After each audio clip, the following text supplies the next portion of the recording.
going to invite Dr. Benson to Sasirwe to talk to us about a book launch, that's Legal Awareness for Electoral Process Enthusiasts, by Professor Lillian Tibatemwa Ekirikubinza. Ladies and gentlemen,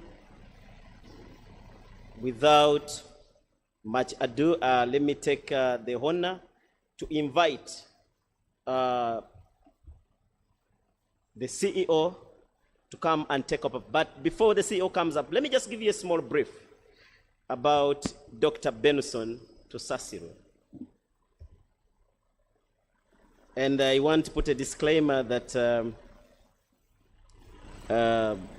whatever I'm going to be submitting is public knowledge, and I'm also conflicted because he's my former lecturer. But facts speak for themselves. Dr. Benson to Sasirwe, as many of you may know, is a prominent Ugandan legal academic, scholar, practitioner, and an advocate. In the recent past, he has specialized a lot in constitutional law, human rights, and public law. He is a lecturer at Makerere University School of Law, where he has been in that place for from 2001 thereabout. And in 2020, during the Makerere University 70th graduation ceremony, he was the only recipient of the Doctor of Laws. And his doctoral thesis defended earlier was titled "The Judicial Enforcement of the Right of Freedom of Political Assembly and Association in Uganda." It examined the state of these rights in Uganda and the role of courts in their enforcement. Ladies and gentlemen, you realize that we have the right candidate for the right job today. His scholarly work includes publications such as Basic Structure Doctrine and Constitutional Restraint in Uganda, the age limit case, published in the East African Law Review in 2019, which analyzes constitutional limits and landmark Ugandan cases. He has contributed discussions on constitutional amendments and the Basic Structure Doctrine. He is recognized for his teaching style among his students, including myself, extemporaneous on contract law, without notes, often with just car keys in his hand. Those of you who have gone through his hands will attest that he flows with the law effortlessly and seamlessly. Many a time, he would come to class only holding his keys, and that is his trademark. No notes, no nothing. His head is their moving library. Ladies and gentlemen, overall, Dr. Sasirwe is respected in Uganda's legal community as an educator, a researcher, and an advocate committed to constitutionalism, human rights, and the rule of law. Let me take the honor to now invite the CEO, who is going to give us welcome remarks, and thereafter we'll invite a council member who will take the honor to invite Dr. Benson. Thank you very much. Madam CEO, the floor is yours.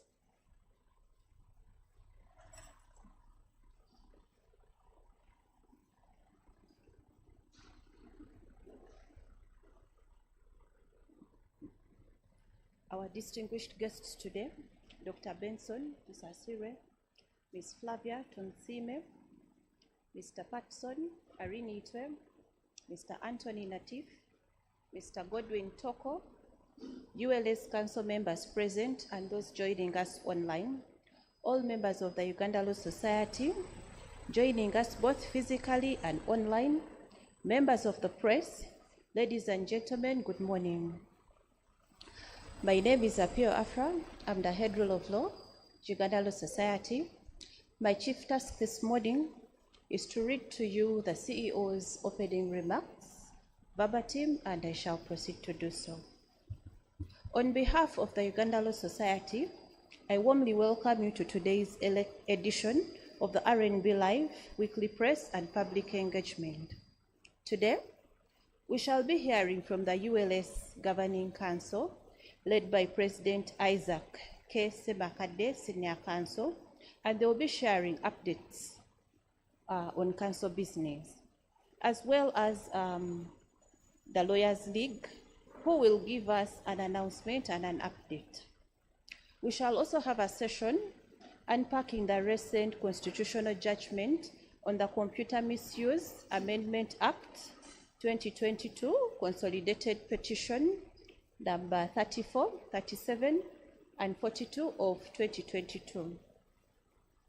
This is a landmark decision that has far-reaching implications for freedom of expression, digital rights, and the right to access to information. Thirdly, we are privileged to host a special session at NTV at 20, where we shall reflect on 2 decades of media excellence. This conversation will spotlight the role of the media in advancing justice, amplifying public interest issues, and holding the state accountable.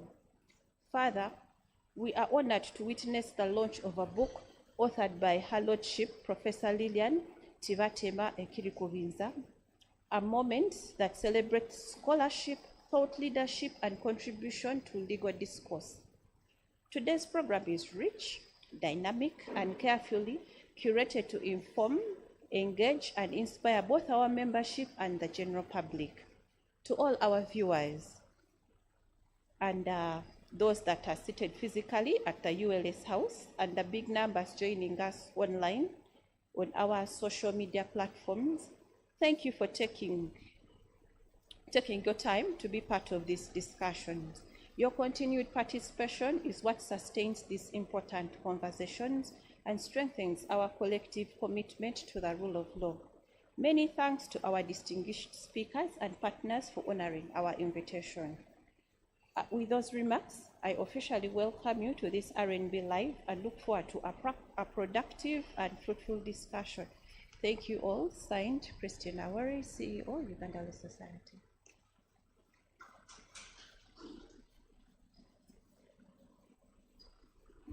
Thank you very much. You know, when you're looking for the best CEOs, you are in the right place.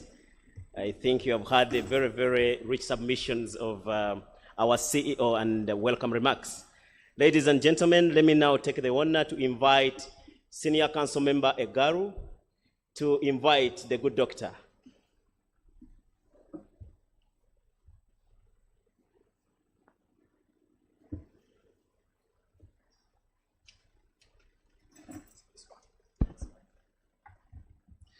Okay, thank you very much.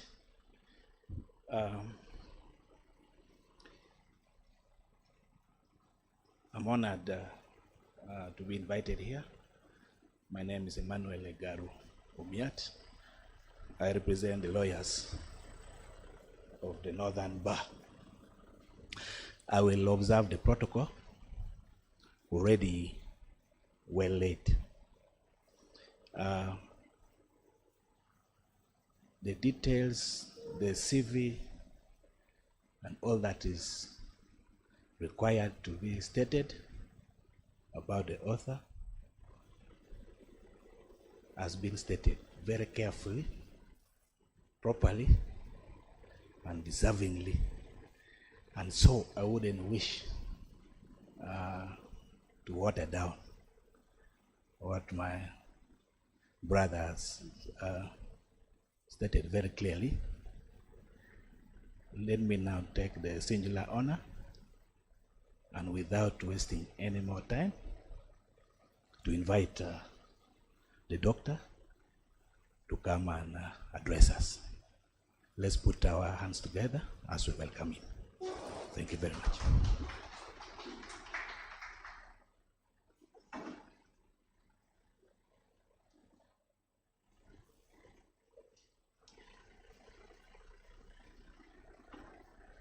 Thank you, Mr. Gadu, for those kind words. And my son. Now, this book was actually a sequel of an earlier book which covered the 2016 elections. And like the earlier book, of which this is a sequel, it analyzes the decisions of the High Court. Because the Court of Appeal will be going through what the High Court went through. Recording in progress. So when you have the decisions of 2016 and 2021, you basically have almost the entire law that the courts have dealt with in recent times concerning parliamentary elections. Until 1997, until the new constitution, the constitution of 1995, there were basically no election petitions in Uganda. You may want to know that from the 60s, the last case in Uganda was a Tanzanian case called Mbowe versus Eriofu. No further election petitions until 1982, when Chitariko versus Katama was filed, but it was never heard until the Obote government fell. And so there were no election petitions until the 90s. So the law started basically from scratch in the 1990s, and so precedents on election petitions have been developing quite recently. So these publications, the one of 2016 and this one, are therefore very important because in just 2 volumes, you now have a summary of all the principles that the courts have dealt with concerning parliamentary elections. Now, this volume was actually a co-published work. The lead author was Justice Professor Tibatemwa Ekirikubinza. She's a justice of the Supreme Court of Uganda, but before that she was a Deputy Vice Chancellor of Makerere University, an acting Vice Chancellor of Makerere University for a short time, and a long-time teacher of the law in the School of Law at Makerere. So she was the lead author. Then I was a co-author with her, together with Dr. Daniel Donald Ruhweza, a senior lecturer of law at Makerere University. So it is a work of 3 people. The earlier one of 2016 was also co-authored by the same Justice Professor Ekirikubinza and Dr. Kabumba Businje, whom many of you may know about, a leading constitutional lawyer in the School of Law at Makerere. So, why we are excited about this book is that until now, the law governing election petitions, apart from the statutory provisions, the decisions of courts have been scattered all over. A high court sitting in Arua would not know what the high court sitting in Kabale has decided on whether an illiterate person's affidavit can stand. The high court sitting in Masaka would not know what the high court in Mbale has decided on whether an affidavit sworn before a commissioner who has no practicing certificate can sustain an election petition. So the law was in a state of disarray, and courts were reaching all sorts of conflicting decisions. So this publication goes a long way towards ensuring that the law is in one volume, so the right hand knows what the left hand is doing, and you don't get absurd decisions where the same facts are decided differently by the courts. So very briefly, I don't have much time, I believe. This publication deals with 5 or 6 main aspects. One, who can present a petition? And of course, under the Parliamentary Elections Act, that has to be the losing candidate or a registered voter supported by 500 signatures. A winning candidate cannot petition. You cannot say, yes, I won, but I was cheated all the same. No, we don't have that. Then jurisdiction. The High Court is the court supposed to hear election petitions. But in 2021, actually starting in 2016, a bad decision cropped up. There is a law called Section 15 of the Electoral Commission Act, which says, together with Section 61F of the Article 61F of the Constitution, that when your case is that a person was not qualified to stand as a candidate in a parliamentary election, for example, he lacked academic qualifications, or he was a civil servant and did not resign first, or he's not a citizen of Uganda, you you petition the Electoral Commission, which administratively considers that, and if it is satisfied, they cancel his nomination, his or her nomination. Now, then the law says, Article 64 of the Constitution, if you are not satisfied with the decision of the Electoral Commission, you appeal to the High Court, and its decision is final. Now, what if I discover that someone lacked qualifications after the election is carried out? Can't I petition the High Court to bring him down? The law has said you cannot. If you didn't query someone's qualifications before the Electoral Commission, you cannot bring it as a ground of a petition. That has created absurd results. A person who does not have qualifications and everybody knows he doesn't, if you don't challenge his nomination before Electoral Commission and he's nominated and he wins, he will represent people in Parliament when the whole world knows he never even finished P7 and you can't do anything about it, which is quite absurd.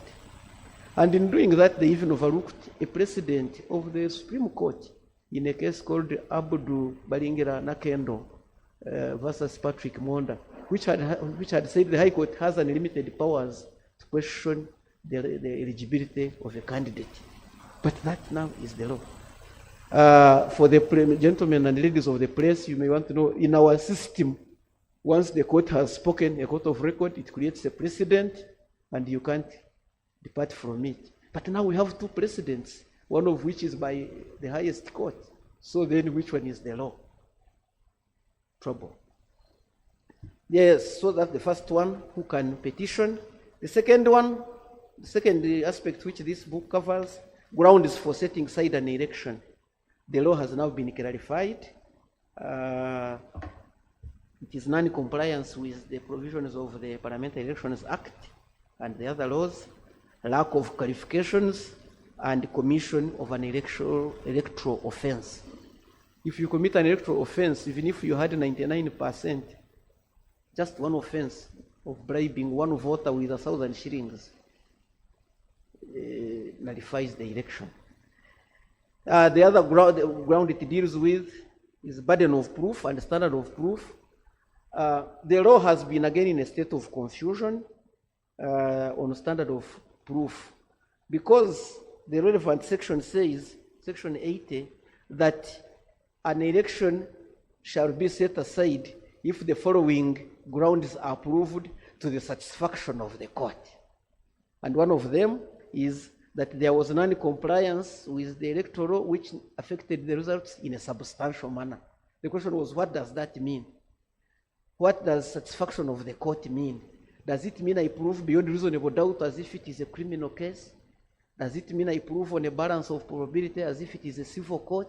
Or does it mean somewhere in between? What does somewhere in between mean?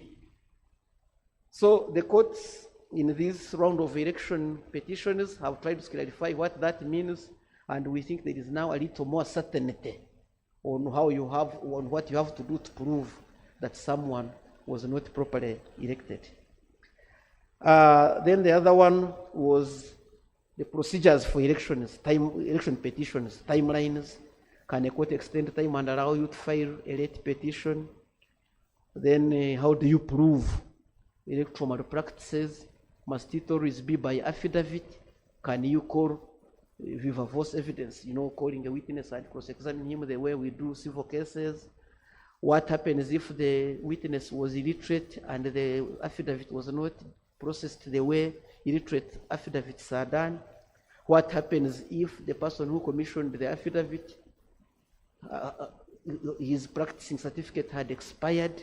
All of those are now clarified. And so we think the law has moved on. Penultimately, the book also deals with the conduct of counsel, and it is the first time they are dealing with it at length. You try to serve, you petition challenging an election outcome. You try to serve the successful candidate, he hides from you. You try to serve his lawyer, they chase you away with guns. You have, luckily enough, his telephone number and has a WhatsApp. You send the petition by WhatsApp, and it has 2 blue ticks. Have you served that petition? Our law is old. It saw service as direct service of physical papers. But if there are 2 blue ticks, it means he has received what I have scanned and sent. Have I served? The law has tried to deal with all that. It has also dealt with electronic evidence, but not in a satisfactory manner. If you record with your camera, with your phone, malpractices at a polling station, and you try to bring your phone in court to prove that they were rigging, they were ballot stuffing and so on, a court might not accept your phone recording as proper evidence because you are not an expert photographer. There is no proof that the photos have not been tampered with. And in the process, good evidence is sometimes not considered and justice is not done. So then, of course, we recommend some of the things that can be done to improve some of these things. Finally, on the question of costs, the courts again have given some clarity that courts should not award costs in election petitions which are so high that they scare people from challenging bad elections. But again, they shouldn't be so low that they don't sufficiently reward the lawyers participating. So this book goes a long way, as I said, in putting the law in one small package, and we strongly recommend it for legal practitioners, for politicians, for the ladies and gentlemen of the press, and for the general reader. Copies are available, we shall tell you later on where, at 55,000 shillings only. Now, before I take leave, before I will say something small and then I'll shut up, there is another book, also by Justice Tibatemwa Ekirikubinza and myself. This one is on principles and practices of vote recounting in Uganda. You know, vote recount is a process which is separate from election petitions. When an election has taken place, within 7 days, you can challenge the results announced and have a recount before a chief magistrate who must do the recount within 4 days of you filing that petition. But even before that, if at the election there is either a tie or the winner, the difference between the result, the votes of the winner and the runner-up are less than 50, there is what they call a mandatory recount by the returning officer. Then the third recount you can have is in an election petition before the High Court. One of the prayers you can seek is that the court itself, the High Court, should conduct a recount, and you contend that they will find that actually you had won, but somebody else was announced. But thirdly, by returning officer, by chief magistrate, by High Court. Yes, fourthly, in a presidential election petition, you can also have a recount before the Supreme Court if you are challenging the results of a presidential election. Now, in this volume, we have put all the cases that have dealt with the recounts and the principles they have developed. So again, it is important for those who want to have recounts. But for this season, you know, recount, as I said, is within 7 days of the election. Now you can no longer use this until the next round of elections. But it's also worth looking at. We found something very interesting. We found that although the law provides for recounts by the chief magistrate, and chief magistrates have been ordering recounts, there has never been an actual recount in practice, basically. I think there was one which stopped halfway. Basically, we have not had recounts. Do you know why? The law says to have a recount, after the chief magistrate has ordered a recount, you must, the ballot boxes must be intact. If they are tampered with, then the recount is meaningless because you no longer know whether what is inside those boxes is what was put there at the relevant time. So what has been happening in almost all the cases, as soon as the chief magistrate orders a recount, when you bring the ballot boxes, they find that some of them are opened, or the seals are broken, or some of the ballot boxes are missing.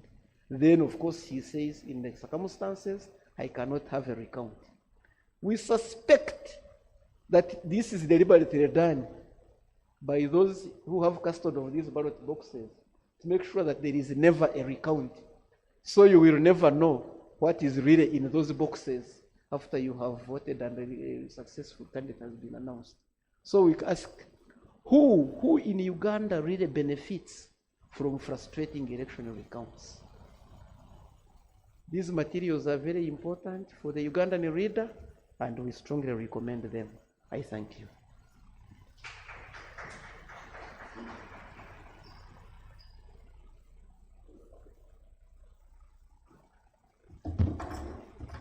Thank you very much. It's not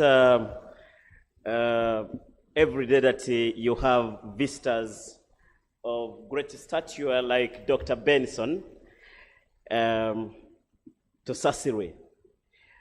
For me, my take-homes in his very characteristic submissions, like they've always been,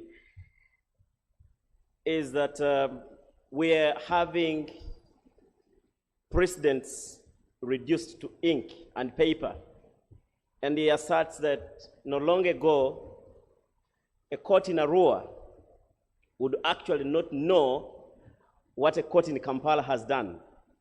And what they have done is to be able to consolidate and be able to summarize these decisions and reduce them into paper and ink for everybody to assess. And he gives, for me, a very practical example. He says, somebody, in Arua would not know that there's a precedent in Kampala which says that an affidavit sworn in by an illiterate cannot stand. At the same time, somebody at the headquarters who has a decision which has been taken in Arua to the effect that an affidavit commissioned by a non-advocate or an advocate without a practice certificate cannot stand. So I want to thank Doctor for reducing elections into a very simple and simplified narrative. Doctor says the copies are available, and it would be very un-Christian of us if we don't extend credit to Dr. Kabumba Businje, who happens also to be my lecturer, and Dr. Daniel Ruhweza, and Honorable Justice Ekirikubinza. These are all my former lecturers, and I'm proud to associate with them. Doctor, thank you very much. This is home, and we pray that you stay with us all through so that we share a meal. It's not every day that we get an opportunity to share a meal with a good doctor. Ladies and gentlemen, let me take this opportunity now to just share with you something. First, I want to take some distinguished honor to welcome Miss Flavia Tumusime. Let's give an applause. You know, there are relationships, but there are also friendships. Uganda Law Society holds a special relationship with the Nation Group. And that is simply because we share the same values, and I'll tell you why. Ladies and gentlemen, I want to, first of all, with immense pleasure and profound respect, extend this welcome to the head of the broadcast at NTV and Nation Media. Madam Flavia, your appointment in April 2025 marked a significant milestone, not only in your illustrious career that began 2 decades ago, and some of us have seen you rise as a younger presenter, right from WBS, leading powerhouses like NTV Uganda, Spark TV, KFM, and Dembe FM. Your journey exemplifies dedication and a commitment to excellence in media. And we at Uganda Law Society are thrilled to celebrate your leadership in shaping Uganda's broadcast landscape with a purpose. The submissions I'm making are not my submissions. These are submissions for and on behalf of my exiled president, His Excellency Isaac Semakade Chimeze, and I will tell you the reason why this day is very important to Uganda Law Society as NTV celebrates 20 years. Madam Flavia,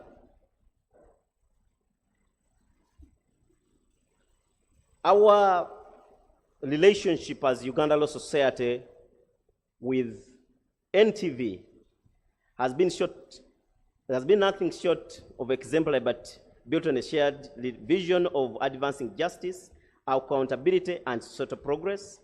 This partnership has particularly pivotal in areas such as digitalization. You also realized, Madam Flavia, that one of the 4 pillars of Uganda Law Society is actually digitalization. Now, members, when I tell you that we share a fiber, now you know. Our shining example of this collaboration was the inaugural Digital Transformation Festival in August 2025, where you pivoted us and gave us a radical leap into the future of justice, jointly spearheaded by Uganda Law Society with respect to digitalization. So the inaugural one. But that notwithstanding, many of you will appreciate that sometime back in 2022, October, a honorable member of parliament presented a bill, the Computer Misuse Bill. The Computer Misuse Bill. And NTV took a gamble on a Rastafarian. He was not a president there. He invited a Rastafarian. Those of you who remember the show, it was hosted by Kamara. And it still sits in my head rent-free like it does in many of your heads. And for us, that was a defining moment of the discussion we have today. That defining moment where NTV decided to invite a gentleman, a human rights defender, to discuss this bill has not only culminated into the results today, but has equally shaped the discussions we have today with respect to digitalization and with respect to respect for human rights in respect to the digital sector. I want to remind you, for those of you who may not be in the know, that time somebody prophesied, and I would call that prophet, I would simply quote what his prophecy was. A Rastafarian then said, "We are going to assert, and the courts will affirm, a constitutional right to annoy and without going to jail. This I guarantee you." That prophecy was on the 17th of November 2022. 4 years down the road, the prophecy comes to light. Madam Flavia, this relationship between NTV Broadcasting and Nation Media is not in vain. You have shaped lives, you have shaped society, and you have changed the narrative. And therefore, we are glad as Uganda Law Society to celebrate your 20 years of justice your 20 years of changing the narrative with you today. And therefore, I want to invite my colleague and co-chair, Joy Mbabas. Give her a mighty hand clap. And Madam Flavia, we actually move with your journey as Uganda Law Society. And we are going to have a trivia where we are going to be sharing to show you that Uganda Law Society applauds your journey and Uganda Law Society applauds the impact you are having in our society. I also want to, before my co-chair takes up, let me recognize a number of people who have been very, very pivotal in the fight of these rights. I want to recognize the presence of my friend Aaron Chiza. Please stand up for recognition. And my co-chair, Joy, is going to take up from there with the trivia. Anybody from NTV apart from the big lady? Don't hide, because we have questions for you. Okay. So we are going to have a trivia. It's going to be shared questions, really. And if you have an answer, please, you give us the answer. And thereafter, we will be able to now advise you on our next discussion. But before I sign out, immediately after the trivia, we will want to demonstrate to you how our President Isaac Kimeze Semakade, many of you have been wondering, how is the man able to lead the bar from exile?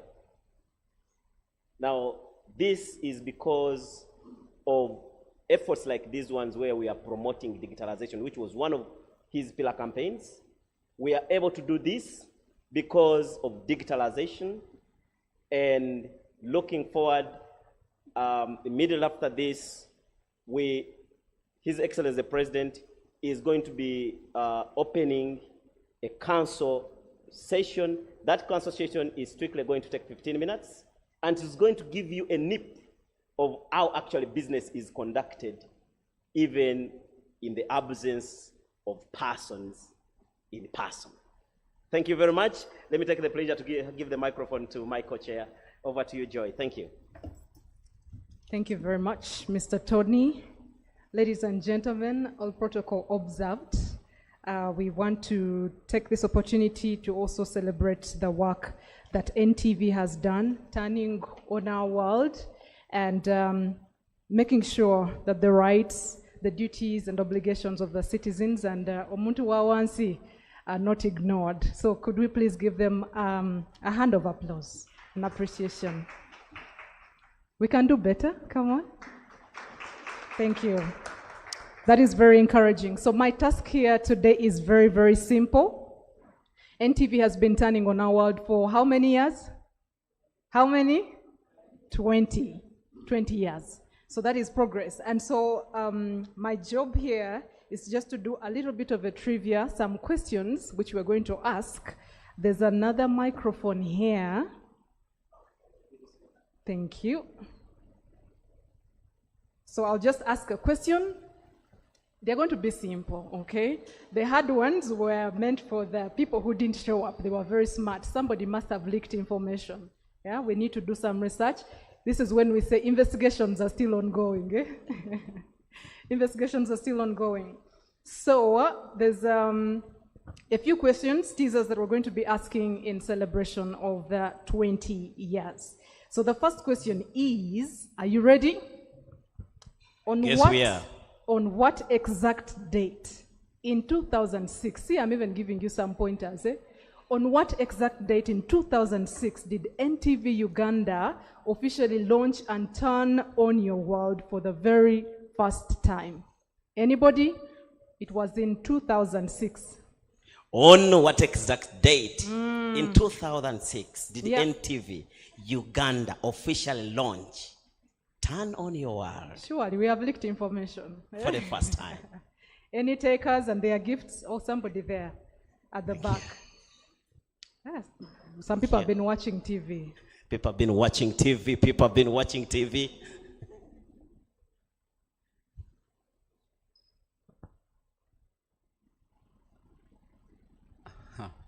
It must have been sometime in December, I think between either 5th or 6th.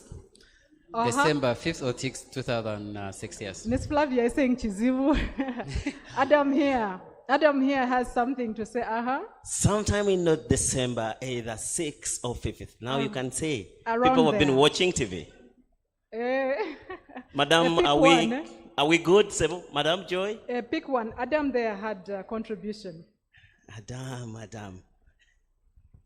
Thank you so much, Council. I don't have a phone where I searched it, but I'm a journalist. NTV came to existence on December 6th, 2006. Let us appreciate the man. Let us appreciate the man. Adam, you know your things.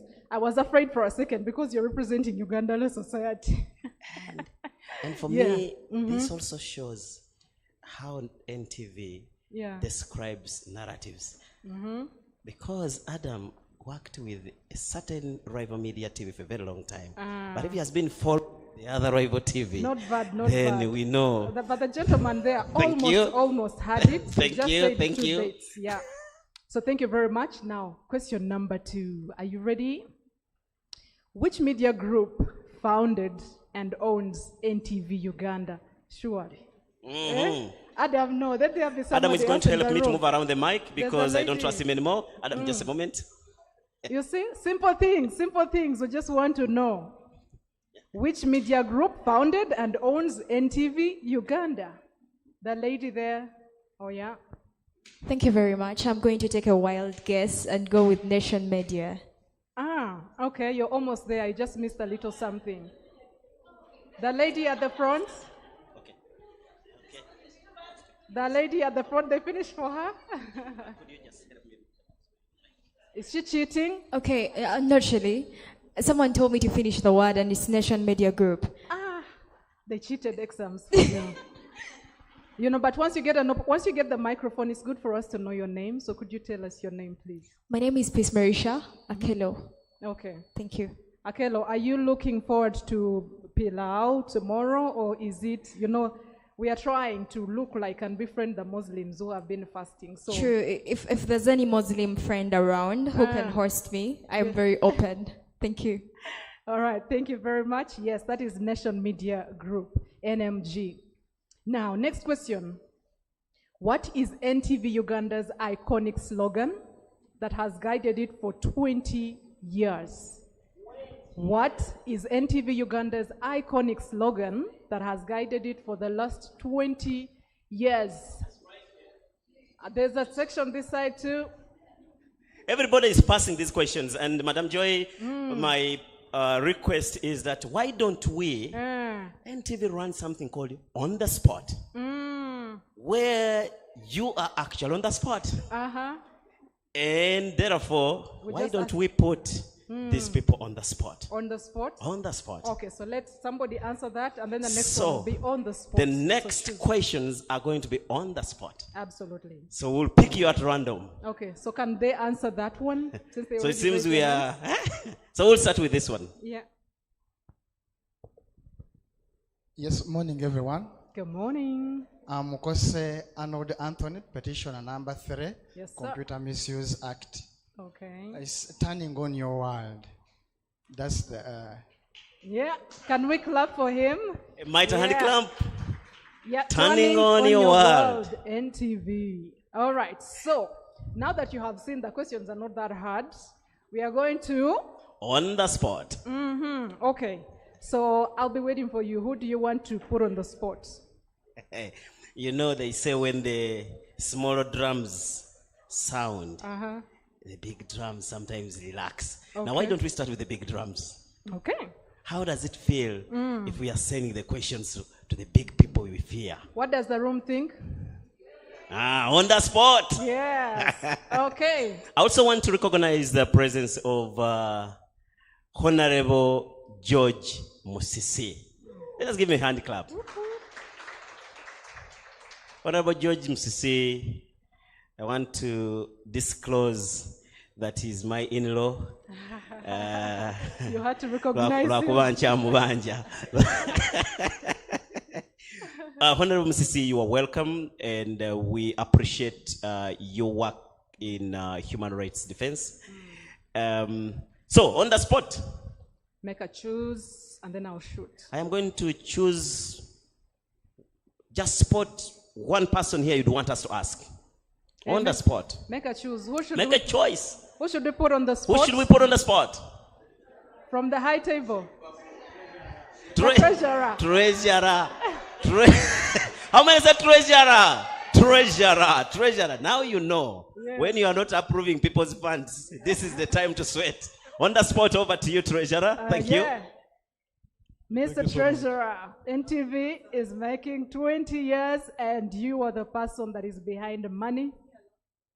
No. Definitely I have to consult. You are not allowed to consult. But don't you worry, don't you fret. We made these questions very simple. And these people are having you because for some reason maybe the money releasing and signing has not been. Okay, Mr. Treasurer. Yes. Which Kenyan sister station is NTV Uganda's parent or affiliate? That is national media, NTV Kenya. Please say that again. NTV Kenya. He said NTV Kenya. Is he correct? Yay! Let us appreciate him. Okay, shall we make another person, another choosing here? Thank you so much. The man, if you thought you are going to use that to make him pay the money, is not yet to change. Another person to put on the spot. I'm having 2 more slots before we go to the next phase. Please choose. Who are you voting? Yeah? No, not Flavia. No. She will know all the answers, so not her. That one is exempt. She has all the answers. The last one on the table, left or right? With the one with the laptop. There. The audience, I said the one with the laptop. You know he's seemingly busy. Yes.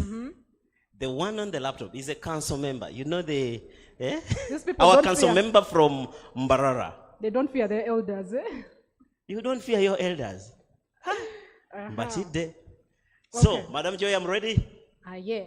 Okay. So I will give you another simple. Let me try. What free-to-air affiliate channel is part of the NTV family? Guys, but why? Why are you like this? Why are you helping him? You chose him. Okay. I'm sure he didn't get it. Did you get it, sir? Yeah, I got it. Okay. I think it's Spark TV, if I'm not mistaken. Yes. Are we good? We are good, but he cheated. We're going to give him another shot. Miss Flavia, is in alignment with me. We're going to, audience, you choose, you be quiet. Don't save them, okay? All right. So we're going to give you another question. Where is NTV Uganda's headquarters located in Kampala? You'd be surprised. Some people don't know. At Serena Hotel. Hey, okay. Can we clap for him? Thank you. You all agree that Uganda Law Society is in tandem with NTV broadcast, Madam Flavia, as you can see. I can assure you, nobody has an idea about these questions. And some of these questions subject to some of your staff. Yeah. Like when did the NTV turn on air? Many of them would not pass it, but Uganda Law Society has got you. Okay. So there's been guidance that this has been really fun. So they've said that with our dignitaries here. We are done. Everyone takes 2 questions each. 2 questions each? Yes. So we just randomly give them 2 questions and then we'll have something from the audience and then we just hand over. This is so beautiful. You know, the only time a cameraman commands his boss is when he's taking a photo. Now, if you work with the Uganda Law Society, this is the only time you also have to put these people on the spot. Absolutely. You just point, and for us, we ask. And we carry the liability, you take the joy. Okay. So, So we are starting with the gentleman right here. we are Since they starting said no with the choosing, everyone is going to have a Council member Babo. very busy. Very busy. I don't know whether he's researching, but I can assure you there are no answers there. So, number one. Okay, number one, over to you, sir. What is the name of NTV Uganda's flagship Luganda National News Bulletin? Audience, don't do that.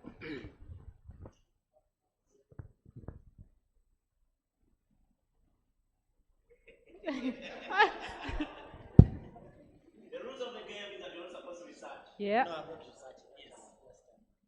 He's standing on his world. Yes. Okay. He is buying time to think, but it's okay. What is the name of NTV Uganda's flagship Luganda National News Bulletin? Actually, you should ask me about the English segment. No, sir. No, sir. No, sir. Yes, I Huh? watch after 10. Do you want to pass that on? You can pass it. Audience, do you want to help him? Yes. Which one is that? NTV Akaungezi. Bravo. You might hand clap the audience. So question number 2, sir. Over to you. The one that you, it's okay. By the way, who gave us NTV Akaungezi? Everybody. They're saying all of us. Now, if you work with Uganda Law Society, ask for salary increment. He's a council member. You say, I helped you with your question. Yeah. So question number 2, the one you wanted. Which English primetime news show airs at NTV tonight? He said he speaks once again. Luganda. Which? Oh, okay. This was the second question. Yes. For you, sir. Which English primetime news show airs as NTV tonight? Don't help him. I'll repeat it for you. Which English primetime news show airs as NTV tonight? NTV tonight. Legal mind alert. I believe you just gave me the answer. Absolutely. So which is the answer? NTV tonight. You see? He wasn't sure. Thank you, thank you. He wasn't sure. Can we appreciate him? Give him a hand clap, applause. So, we're going to do our next series of questions, and they're going to be 2 to Council Member Isiko, and then 2 to our Council Member from Barara. Yeah. And after that, we'll tell you what's next. Okay. Thank you. So, the question is, which former female anchor was famous for both Akawungezi and the morning show? Do you want me to repeat that? Audience, be nice. Quiet. That is none other than I don't know. Miss Flavia Tumsime. Try again. Audience, do you want to save him? Miss Flavia, do you want to say something? So, do we agree that that was Flavia Tumsime? No. Yeah. One minute. You have to give my neighbor his point. Rephrase your question. Okay, so this was the question. Okay, Luganda. Who? Let me ask, and then we can edit together if it's naughty. Who is one of the longest serving and most recognizable anchors of NTV Akawu? Sorry, this is not it. Which former female anchor was famous for both Akawungezi and the morning show? He has failed. He has failed. Yeah. We can pass it over to the council member here. Yes. The beautiful Farida Nakazibu. He had to add beautiful. This was personal. Madam Flavia, you can see how these lawyers are very, very passionate. There was that tag, the beautiful. That was personal. It was very personal. Thank you. The Thank beautiful you. Flavia. Oh, not Flavia. Farida. Yes, please. Is she? Of course, she's beautiful. Thank you. So, next question. Okay. Next question. This might be a little taken up a little notch, but which news program focuses on agriculture and has run for many years? Which news program focuses on agriculture and has run for many years? Yeah, 20 years of NTV. 20 years of NTV. Mm-hmm. We want to pass this to the audience. Council Member Egaro. You know, Egaro owns a very big farm in the north. So he's always watching this program on agriculture. So Council Member Egaro, which NTV program on agriculture has aired for a very, very long time? For many years, yes. For many, many years. I hear the answer going around in whispers. And if you work with Uganda Law Society, celebrate these hard questions. Because this is how you're going to bargain for salary increments. You say, I helped you with the question. So, I think it should be NTV Seeds of Gold. Bravo! Yes, he got it. Yeah. Seeds of God. Watching. Seeds of People God. Watching. Yeah, Okay. thank you. Can we have the next question? Yes, please. What is the name of NTV's popular morning talk and lifestyle show? What is the name of NTV's popular morning talk and lifestyle show? I think that I'm very sure. That is Morning Breeze.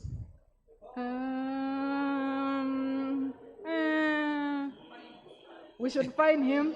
Miss Flavia says we find him. Any takers in the audience? The people who are managing our online platform, they are saying online lives matter. So some of these questions, we will get answers from our online friends.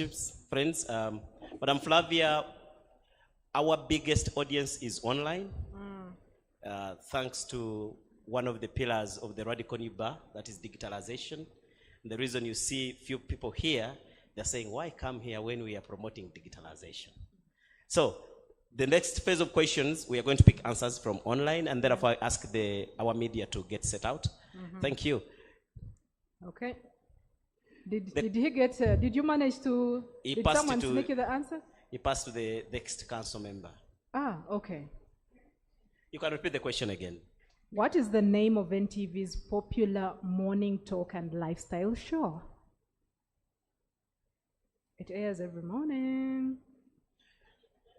Online media, online participants, you can type in your answer, your name, and where you work if you want to. And we'll be able to recognize that, and we'll be able to read out. Thank you. Any takers, council members? You want to pass it to Reread the question again. The audience might have an answer. You guys have an answer? Let's pass it to the audience. They know somebody, there's a hand there or two. Quite Thank many you. actually. Mwasize mtia. Absolutely, yes. Can we clap for her? Thank you very much. And Madam Flavia, anytime you need a presenter for Uganda version and you need a lawyer, you have one here. Mwasuze mtia. We would love to hear that voice. Mwasuze mtia. Mwasuze mtia. The what? Any other council member, Mr. Tony? Thank you very so much. Ladies and gentlemen, my co-chair will now arrange these next 4 questions. They are going to be for our online audience. Absolutely. But as the online audience is punching in their answers, we'll be doing the physical audience. Yeah. So read through the 4 questions that are going to the online participants. Okay. And members online, listen carefully. Here's the instruction. If you're going to answer a question, type in the answer, type in your name, and if you want to add your place of work, no problem. We'll be able to mention your name, your place of work, and your answer. Thank you. So listen carefully, hear the questions. Are you ready? Yes. Yep, I think they are. Okay. So the next question is, which music and youth culture show was a Saturday favorite for many years? Which music and youth culture show was a Saturday favorite for many years? That's the first one. Okay? Next one. And the online audience, I think I'm giving you a little hard because you are doing research. You're making research. Okay. What is the full name of NTV's long-running dance and party show? What is the full name of NTV's long-running dance and party show? Question number 2, okay? Number 3. Who created and has hosted Comedy Store Uganda since it began in 2016? Who created and has hosted Comedy Store Uganda since it began in 2016? And the last question, what is the Luganda talk show that featured veteran broadcasters like Mayambala Sekasi in its final episodes? Repeating that, sorry. What is the Luganda talk show that featured veteran broadcasters like Mayambala Sekasi in its final episodes? To your online audience, we'll be getting to you and seeing if indeed you have been watching NTV for all these 20 years as they turn on your world. Thank you very much, ladies and gentlemen. Thank you very much. As our online presence is handling those questions, we are going to do basically 2 questions. My co-chair is going to throw them to the crowd. And after that, our next session will be the council agenda. Madam Flavia, we will be demonstrating to you that in addition to your 20 years of celebration, as Uganda Law Society, we're also celebrating our digitalization agenda, and the president is able to address council even in absentia seamlessly. So we're going to have 2 questions to the audience. We are going to read out the answers to the questions that went online, and thereafter, we will be inviting the president. If the vice president is around, he will be taking over the mantle. If he's not around, the media team should be able to put our president right away so that he can be able to address council. And for those of you who don't have the agenda, these are the key highlights we expect from the president or the vice president. Number 1, he's going to be looking at the BAP priorities. Number 2, he's going to be giving us an update on duties, on the duties on all the works so far we have done. That's the president and the vice president. And there will be also a special announcement by the ULC treasurer, Mr. Arthur Isiko. Thank you very much. So let's just have these 2 questions that are going to the crowd. And if you want to put them on the spot, why don't you put Honorable Judge Misuse on the spot? We always seeing him on TV, don't we? Okay. So throw it to him. We agree? Do we agree? Okay. Great. So this is your question. What show focuses on property, real estate, and home ownership? I'll repeat that for you. What show focuses on property, real estate, and home ownership?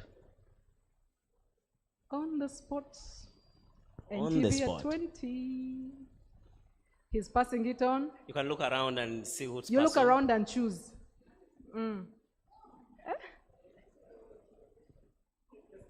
It's the property show. Airs on Saturday. The audience. It's the property show. Absolutely. Airs on Saturday evening. Yes. Now, those of you who have Thanks licked to the the answer, these people have just gotten the 500 million for the cars. So my plan was, if the money fails, we get ask a for a car. check at least. That was a joke. Okay, one more. One more on the spot. Who do we put on the spot? We're going to put Choose your Patience on the spot. Thank you very much. You should. Some people were dying. Patience right here. Just come here because she was waving. She wanted to talk to me. Pesh, come. Hurry up on the spot. Hurry up. Because if you delay, I'm going to ask them to give you a hand clap as you move. Can we give her a hand clap? Pesh, pesh, pesh, pesh. On the spot. She's online. Okay.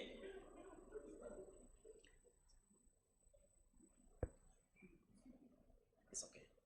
So, there you are. Okay.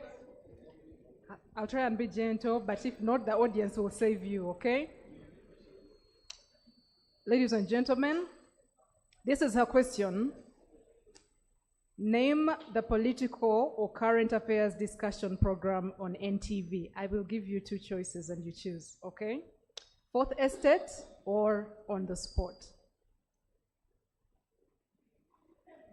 Name the political or current affairs discussion program on NTV. Fourth Estate or On the Spot. I'll go with On the Spot. Sorry? On the Spot. Audience? Audience? Both? Audience? You have to be confident. Eh? Be confident in your answer. Ms. Flavia is supporting her. They're saying try. I tried On the Spot. You tried? Both? And I think they both are, but Yeah. I'm tending towards On the Spot, but they both are. Ladies and gentlemen, sometimes you just have to be sure, okay? That is all. All right, I think that will be it. We'll come back maybe later or so. Thank you very much. My co-chair, Joy. I wish I was a journalist. Wouldn't it be nice to co-host with the Joy? Ladies and gentlemen, we want to also recognize our colleagues online. One of the questions was answered by Nambi.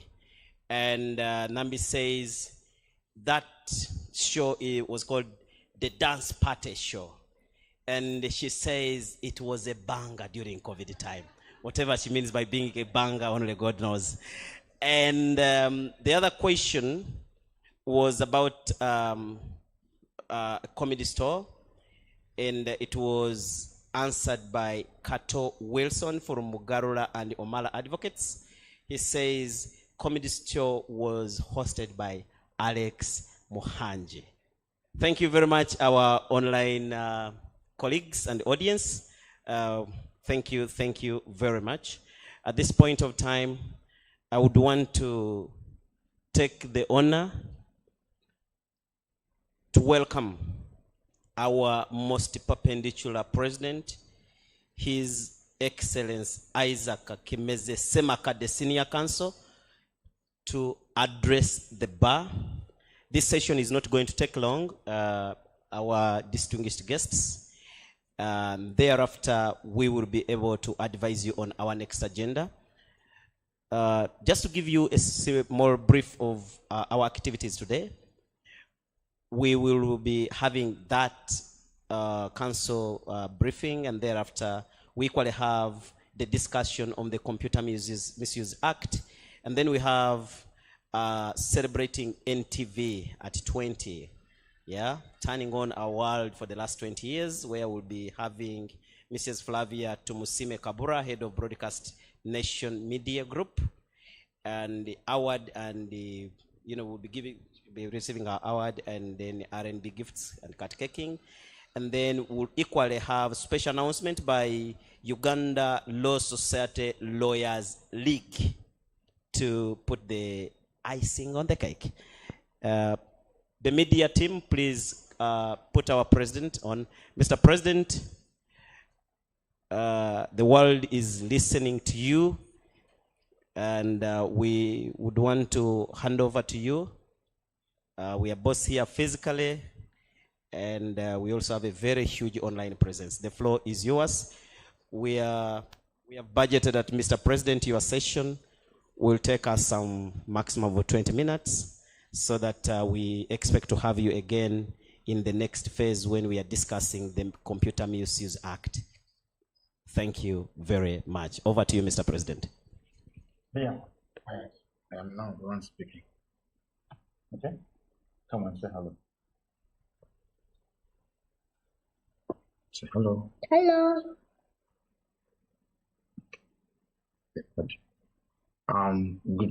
Good afternoon, Chairman Galandi, and your co-chair, Ms. Joy Mbabazi. Thank you for helping us with this activity, delivering this activity. Please confirm that I can be heard.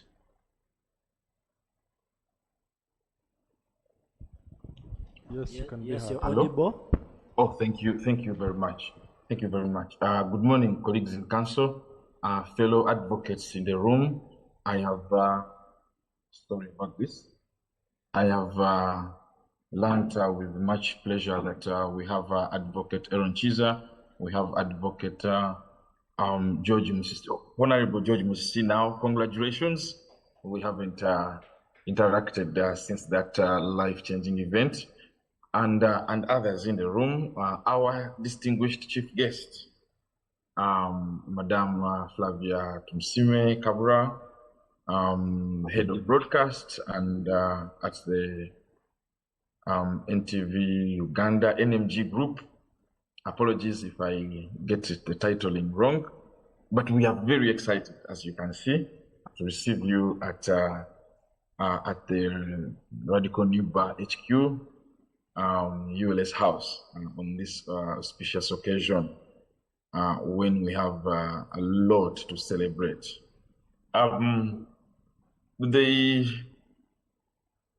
It's difficult to focus on council business in the midst of the joy we have today, but we have to do council business. So my colleagues in council, can we do a roll call quickly? Absence is treasurer. I don't have access. Let me know what absences that we have first and foremost. Yes, thank you so much, Mr. President. In our presence, we have the Secretary General, Mr. Salibabu. We also have our Northern Representative, Mr. Egaru Omiat Emmanuel. We also have in our presence the Western Representative, Mr. Samuel Mohomuza. In our absence, of course with apology, the following online is our Eastern Representative, that is Mr. Edmund Nangulu, and the Vice President, Mr. Anthony Asimwe. So that is... okay. So, is the Vice President following online or is encumbered currently? The Vice President is following online. Following online. So everybody is present. All right. About Zanda. Yeah, true. Forgotten Zanda. That is our Central Representative, Mr. Alexander Ule Zanda. Yes. What is his situation? He's also online, Mr. President, and he's yet to join us here physically. Do we have that confirmation? If they're online, they should be able to have confirmation. The link hasn't been sent to them. IT, please work that out. But I believe the Vice President has sent me a message saying he's caught up in the commercial court. Isn't that the situation you also have?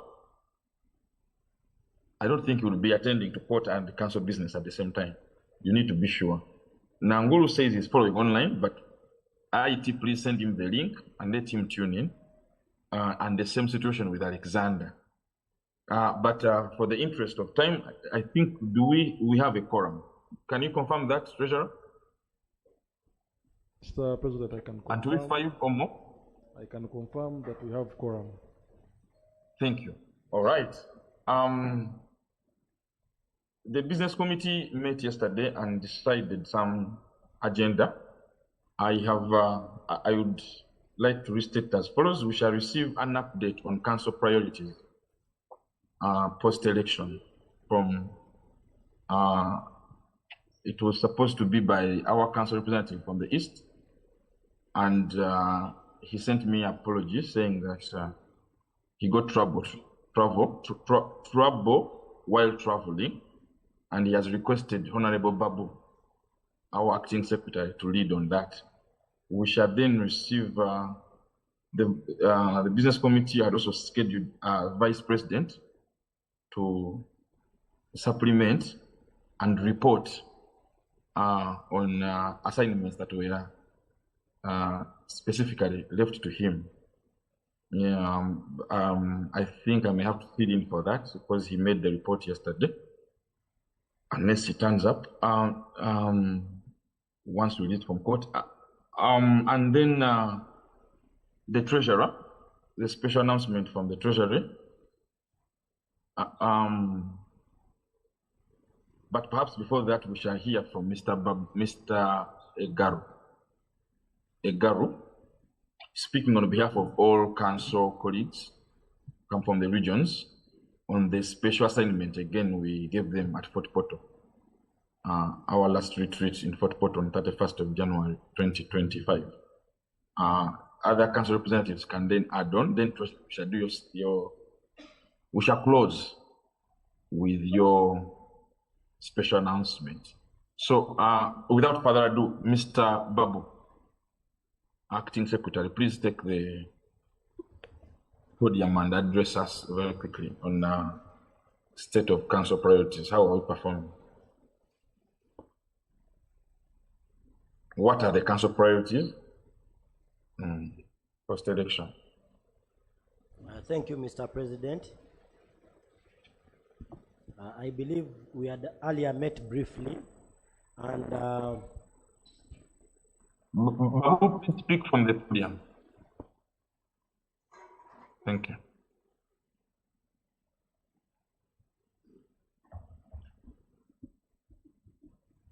Good morning, good afternoon once again.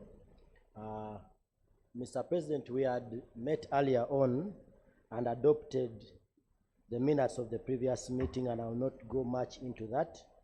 I will specifically direct my attention to the priorities that we had, that is after the 2026 general elections, and the council priorities were the immediate unconditional release of the political prisoners, the resignation of Justice Biabakama and the entire Electoral Commission, unconditional lifting of suspension of licenses of the civil society organizations, the bar-led national dialogue on democratic transition. The bar would undertake legal proceedings to hold the perpetrators of electoral violence, including supporting and initiating proceedings at the ICC, and lastly, a commission of inquiry which was to be instituted into the botched BVK scandal. Mr. President, at this point, I regret to report to you that the political prisoners are still being used as political football, and this is a time bomb. And tomorrow, as you are aware, is Eid, and none of them has been released. And therefore, since this is a public council meeting, I want to take this opportunity to call upon the President of the Republic of Uganda that tomorrow is Eid, and he would have demonstrated wisdom, courage, and commitment to the rule of law by releasing all the political prisoners tomorrow. Other than that, as we discussed earlier, we are going to join all the mothers of these political prisoners and demand for their release. Mr. President, the definition of political prisoners as defined under Amnesty International is one that is broadly, defines them as broadly or any person whose case has a significant political element, whether in motivation of their acts, the nature of the acts of themselves, or motivation of the authorities. Therefore, with this definition, it is very clear that legal means or courts cannot in any way answer the question of political prisoners. This is one that has to be taken by the President of the Republic of Uganda and his executive to have them released unconditionally. Mr. President, on this issue or the aspect of political prisoners, we are going to be more radical, and a stance of the Uganda Law Society ahead of the swearing in of the President of the Republic of Uganda is that we are going to push as much as we can to ensure that he does not swear until the political prisoners are released come May. And on this, today being the last day of Saum, I can humbly say, Wallahi, we shall not let him swear come May if the political prisoners are still detained. I also wish to borrow from the situation in our neighboring country, that is Kenya, where Wangari Maathai fought with President Moi over the issue of the political prisoners. And this has brought us to ask many questions. Why don't they release, for example, the wife of Don Nasa? She's one of the many people who are not charged but detained in Communicado. And then you ask yourself, where is the police? Where are the magistrates? And where are the lawyers in the public sector when all this is ongoing? We also resolve that we shall remove our gowns as members of the Uganda Law Society, go to the streets with the mothers of these political prisoners, and show our dissatisfaction with the manner in which the issue of political prisoners has been handled, because these are thousands of members of the communities who are detained, some of them without charges preferred, some of them with botched up charges.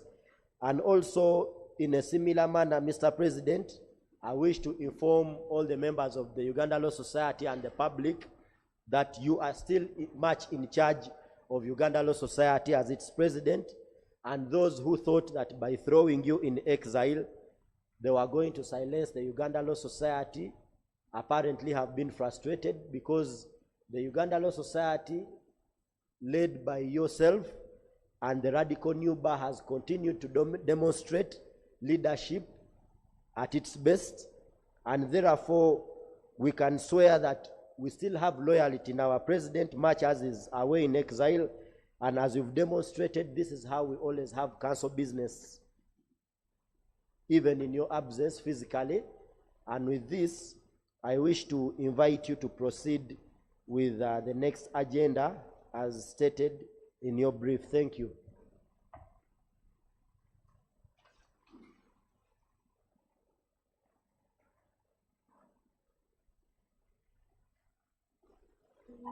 Thank you very much, Honorable Babu. May I request for an adjustment? Of course, pending. Is the Vice President, has the Vice President arrived? He hasn't arrived yet.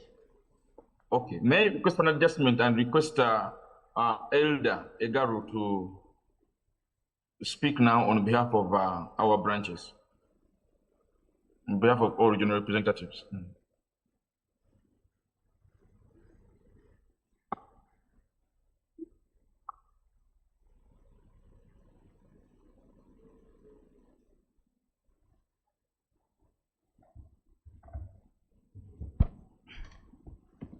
Okay, thank you very much.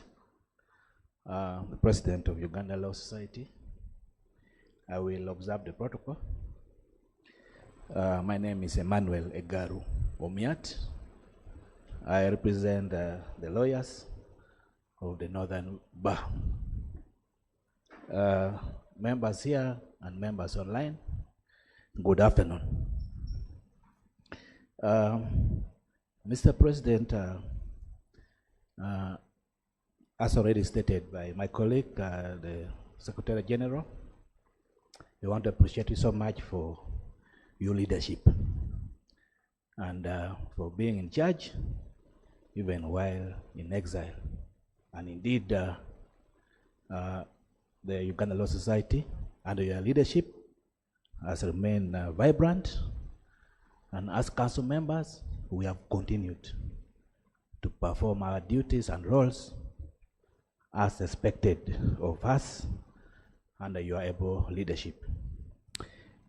Indeed, you have given us a number of assignments, and of course, as agreed at council meetings. And there are a number of them, a number of priority areas. In the interest of time, I'll just pick two which are of interest for now. And I want to begin with the land in Apache. Ladies and gentlemen, we were donated land by a senior counsel, Quirinus Oyugo Nono. May his soul rest in peace. He passed on about a month ago. But he donated land, 2 acres of land, located at Apache Municipal. That is in Apache district. And he donated this land so that Uganda Law Society can construct or build a house, or Uganda's Law Society's house in the north, to coordinate activities of Uganda Law Society. A number of activities or projects that can be run by Uganda Law Society, including our Uganda Law Society Legal Aid Project, and other activities. A center where people can, can be helped or advised, or they can get legal aid services, and many other activities that can be coordinated from that part of Uganda, and that is the northern Uganda. And so one of the assignments that we have was to have this land titled. And indeed, Mr. President, I'm happy to report that whereas Senior Counsel Quirinus Oyugo Nono has since passed on, but the family have continued to ensure that his dream comes to pass. And indeed, last week we received a consent letter from the family allowing us to continue with the process of surveying this land and processing a land title. And as we talk now, a surveyor was procured, and indeed this process is ongoing. I know in due course this process will be completed, and we shall be able to secure that land by having a land title in the names of Uganda Law Society, and so that other activities or other projects can now go on when we are very sure that now that land is secured. Now, the other important assignment that you have given unto us, Mr. President, and of course as discussed at Council, this was discussed in our meeting that was held in Fort Portal, where we agreed that time is ripe to consider having regional branches, Uganda Law Society regional branches, or you could call it chapters. And as we may be aware, our neighbors or within East Africa already, our neighbors, I think, have gone ahead with this. As you may be aware, they already have independent, autonomous, regional bar associations. Whereas there's a national association, they also have independent regional associations. And regional offices are being run properly in coordination with national offices. And so the assignment was for us to consider this. And this has been also demanded by the members who are so much yearning to have regional chapters or regional offices who are able to run their associations as regional bars. And so to that extent, we have set up a committee, especially a benchmarking committee. As the team leader, we decided to set up a committee to help us look into this matter, do a bit of research and benchmarking, and I'm happy also to report that we have received an invitation from our neighbors, Kenya Law Society, where we shall be able to do some benchmarking and to understand how the regional branches or regional associations, bar associations, are being run, where we shall look into the laws, we shall look into the finances, membership, and many others that can give us an idea that we can replicate in Uganda. And so this assignment, we have taken it up seriously. With some good progress, we have so far done sufficient research. This benchmarking will now be climaxing. And thereafter we shall have a report and see how best we can have regional bar associations in Uganda. Mr. President, for now that's the brief I have. And I want to thank you so much for inviting me to speak on this and for leading this agenda. Thank you very much. Thank you very much, Elder.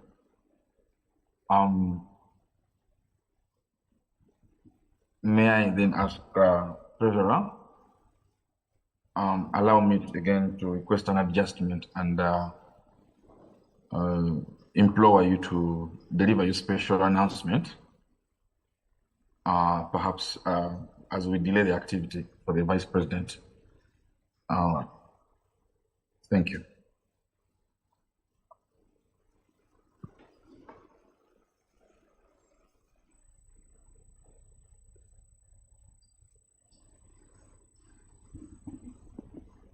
Thank you, Mr. President. Good afternoon, everyone. My name is Isiko Arthur, the Treasurer of Uganda Law Society. Today I come with a special announcement.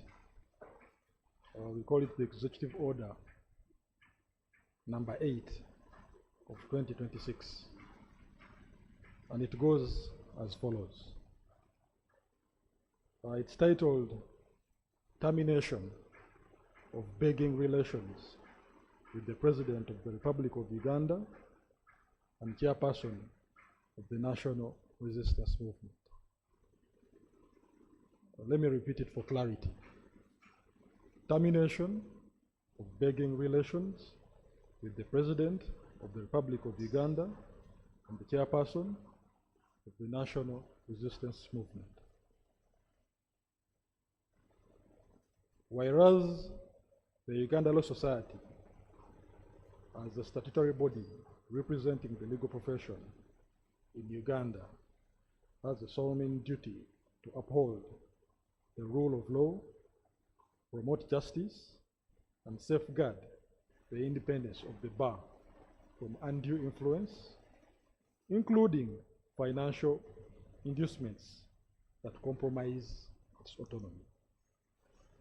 And whereas in December 2018, the President, Ekirikubinza Museveni, pledged shillings 5 billion towards the construction of the Uganda Law Society House, a promise that remains unfulfilled to this day, serving as a stark reminder of the government's selective generosity and unkept commitments. And whereas the pledge stands in sharp contrast to the ever-ballooning State House budget, which has seen donations approaching shillings, 1 trillion shillings, and classified expenditures escalating dramatically, with the recent allocations including over shillings 342 billion shillings for classified items and supplementary budgets, adding tens of billions more for donations and secretive spending, underscoring a pattern of fiscal irresponsibility and prioritization of patronage over public welfare. And whereas the wastefulness displayed during the 2021 and 2026 general elections, marked by widespread allegations of fraud, violence, and irregularities, further exemplifies the misuse of public resources to entrench power with excessive spending on security crackdowns, voter suppression, and electoral manipulation that undermined democratic processes.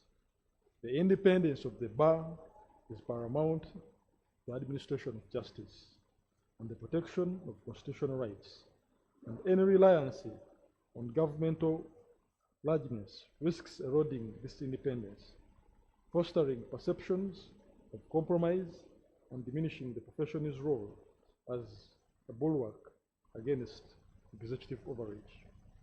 The continuation of any begging posture is fundamentally incompatible with the Uganda Law Society's duty to credibly challenge runaway budget corruption, otherwise known as portfolio corruption. Particularly, such corruption is disregarded as donations or corporate social responsibility, CSR schemes, a threat to the integrity and sustainability of public finance in Uganda. The ULS House has now reached near completion, achieved not through governmental benevolence, but through the unwavering contributions, sacrifices, and disciplined leadership of the ULS members, exemplifying the self-reliance, collective resolve, and sets a powerful example to the legal profession and the Ugandan society at large. Now, therefore, by virtue of the authority vested in the Uganda Law Society Governing Council under Section 9 and Section 10 of the Uganda Law Society Act, and in furtherance of the radical new bar commitments to ethical integrity, institutional autonomy, and genuine professional empowerment. Number one, we hereby terminate the begging relations. All forms of solicitation, dependency, financial pledges, or donations from the President of the Republic of Uganda in his capacity as head of state or chairperson of the National Resistance Movement are hereby terminated forthwith. The ULS shall no longer pursue, acknowledge, or rely on the unfulfilled pledge of 2018 or any similar inducements that could impair the bar's independence. Furthermore, the aforementioned shillings 5 billion pledge is hereby denounced as a hollow gesture, emblematic of a broader pattern of governmental unaccountability. This denunciation serves to reaffirm ULS's commitment to a fiscal highlight of the disparity between unkept promises to civil institutions and the unchecked expansion of State House expenditures on donations and classified items. The ULS restates the imperative to safeguard the independence of the bar, ensuring that the legal profession remains free from political patronage, financial coercion, or undue influence. This independence is essential for upholding the rule of law, advocating for justice, and holding power accountable, particularly in the face of electoral irregularities and fiscal excesses as witnessed in recent years. The near completion of the ULS House stands as a testament to the power of member-driven initiatives characterized by voluntary contributions, personal sacrifices, transparent governance, and exemplary leadership. This milestone sets a precedent for self-sufficiency and ethical conduct within the profession, inspiring future generations of lawyers to prioritize integrity over dependency. All mandates previously issued to envoys, representatives, or delegates of the ULS House of Uganda Law Society for purposes of soliciting, negotiating, or pursuing the aforementioned pledge of 5 billion or any related governmental funding are hereby revoked and terminated. No further engagements in this regard shall be authorized or undertaken. The Uganda Law Society shall immediately redirect its institutional focus and advocacy resources towards reform of the financial provisions of the Advocates Act, the Uganda Law Society Act, the relevant civil and criminal laws. These targeted reforms shall be designed to dramatically improve earning capacity and legitimate earning methods of advocates and the society itself. This reform agenda constitutes the true professional financial vulnerability and is also a credible pathway to long-term independence, rendering any form of governmental begging obsolete and unnecessary. This executive order shall take immediate effect upon issuance and shall remain in force until such a time as it shall be amended or rescinded by subsequent order. Issued this 19th day of March 2026, Kampala, Uganda. Signed by all council members, headed by Isaac Timaze, Semakadi, the President of the Uganda Law Society, Arthur Isiko, the Treasurer of the Uganda Law Society. Thank you for listening to me.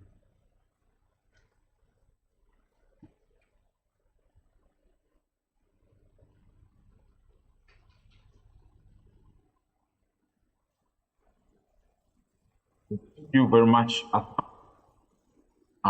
This being your special announcement, I request that you return to the podium and take some questions from members of the bar, or the public, or the media who are present before we move on to the next item. Thank you.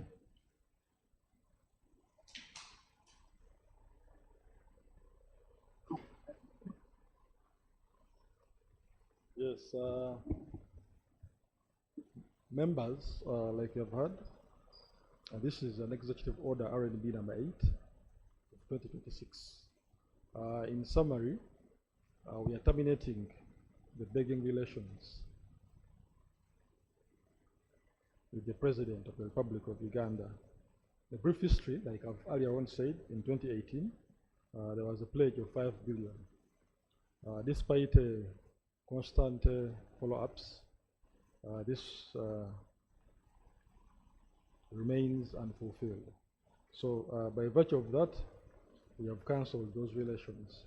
I stand here to entertain any questions that might be brought out in respect to this matter. Adam,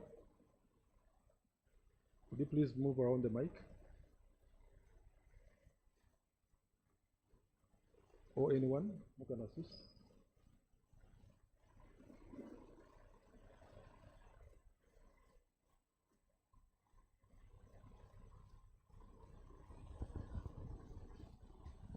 The mic is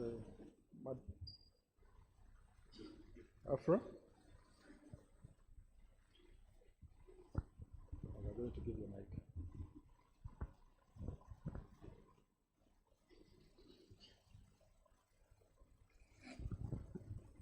Yes, thank you, Governing Council of the Radical New Bar, for that shocking announcement. Now, my question or comment to you people is, don't you think that the backlash is going to be immense? Because as you already know, we are the last de facto NGO standing, and that is because there's an act which keeps us here. The NGOs in Uganda, they are more or less non-existent. I don't think there's any that's dead on arrival. Other civil society organizations are gone. Other human rights are gone. The other day, I think you heard what Andrew Mwenda said. Our judiciary is also gone. So don't you think it would be better to first engage with the president or his staff, or we have reached the point of no return that as the Radical New Bar, this is our red line. Our red line was crossed and we cannot go back. Please mention your name for the record. Yes, the citizen as always, Yo Shamil Atabua, here to keep everyone in line as I will always do every Thursday, to whom you are all accountable to, for, and to the general public to whom support all your activities. Thank you. Thank you so much. Any other question before I can answer? Is there any other question? Please.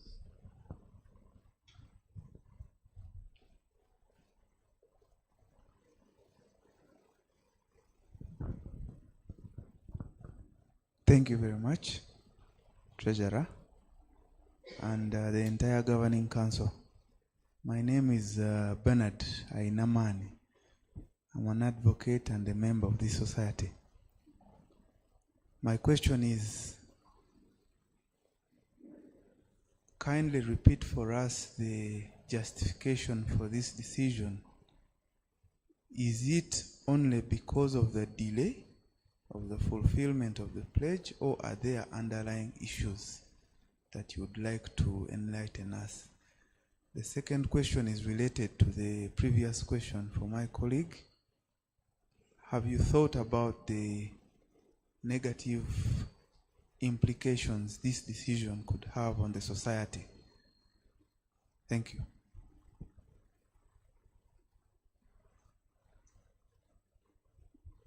Any other question? Thank you so much, Mr. Bernard Ainamani, for that question. I will take it that there are no other questions in respect to this matter. Let me begin with Mr. Ainamani Bernard.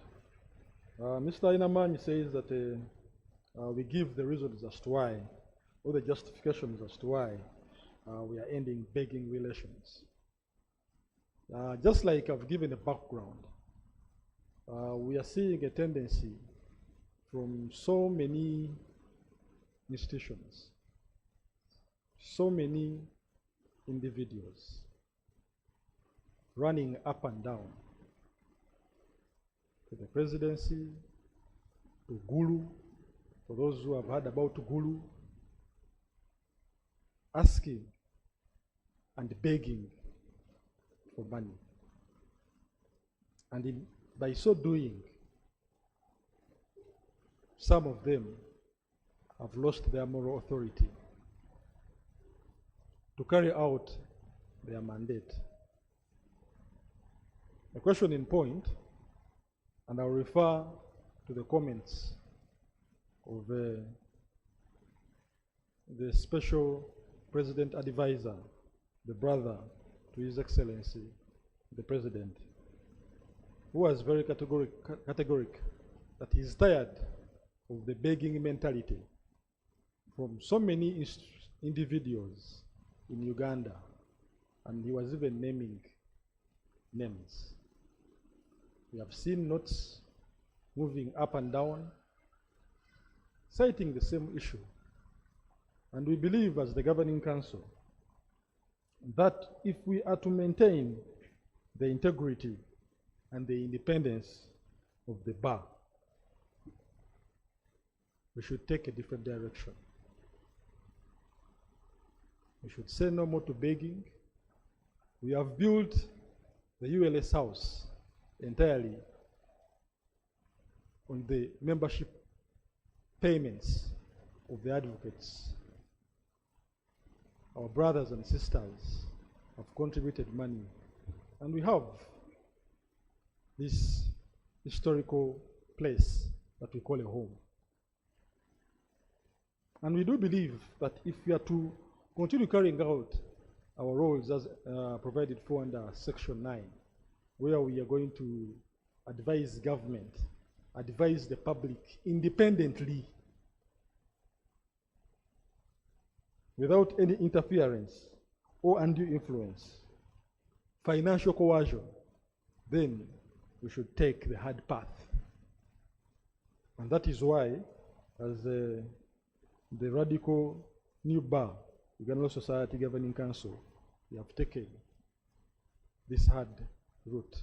And we do believe that by doing so, we are going to open doors And one of the doors we believe we are going to open, we are going to ensure that we redirect our forces towards empowering advocates.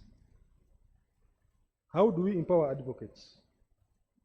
We are going to ensure that we push for reforms in the Advocates Act, the Uganda Law Society Act, civil and criminal laws.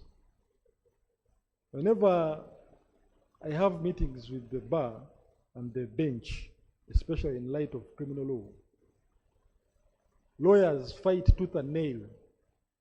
They fight for years and years only to win cases, and there are no costs awarded to lawyers. Imagine that. In civil matters, you fight, the winning party takes the day. Costs are paid. In criminal law, it is the other way around. Once you fight, the best you can do is get liberty for your client. So we believe once we target such reforms, we shall empower members. And once you empower members, then you can achieve what you want. And that means that the bar will remain independent. Council Sharif talks about the relation and we straining the relations. Of course, the relations are strained.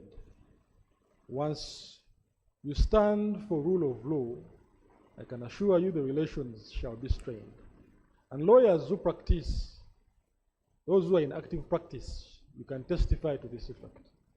That once you pursue rule of law and ensure that institutions, constitutionalism prevails, you are bound to have obstacle from entities. Those who normally go to police, you can see people are being incarcerated for more than 48 hours.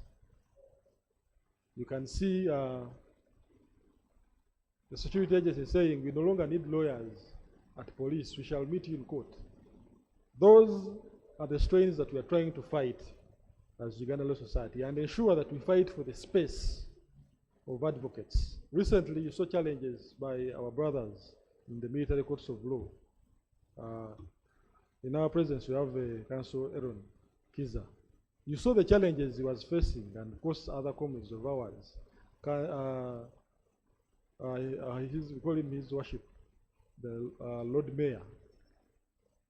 He was slapped with contempt charges. You can see how he was trying to suffer for just trying to ensure that the spaces of advocates are enlarged. So we believe that once we fight for those spaces, we believe that money shall be able to enter the pockets of lawyers, and we shall continue having the independence of the bar. You have rightly said it, it is only Uganda Law Society that still stands tall. We got one of our historical rulings recently on the Computer Misuse Act, thanks to the members of the Uganda Law Society and other stakeholders. How can you achieve all that if you continue begging? They will start putting terms and conditions. And you have seen our government, in particular, also faces some similar challenges, begging money from abroad. The terms and conditions they put, it takes away the independence of the institution continuing to beg. So we believe we shall have to take this stand and pursue and ensure that the independence of the bar, that is the goal that we have, remains as is, to ensure that there is rule of law in this country. Because at the end of the day, it is what builds the nation. It is a cornerstone. Rule of law is a cornerstone for any democratic country. And if you are to build any institutions, independence should be something that is inculcated. And we believe as a society, we shall continue carrying the mantle until we achieve those results. Thank you so much for listening to me. Over to you, Mr. President. There is one more question.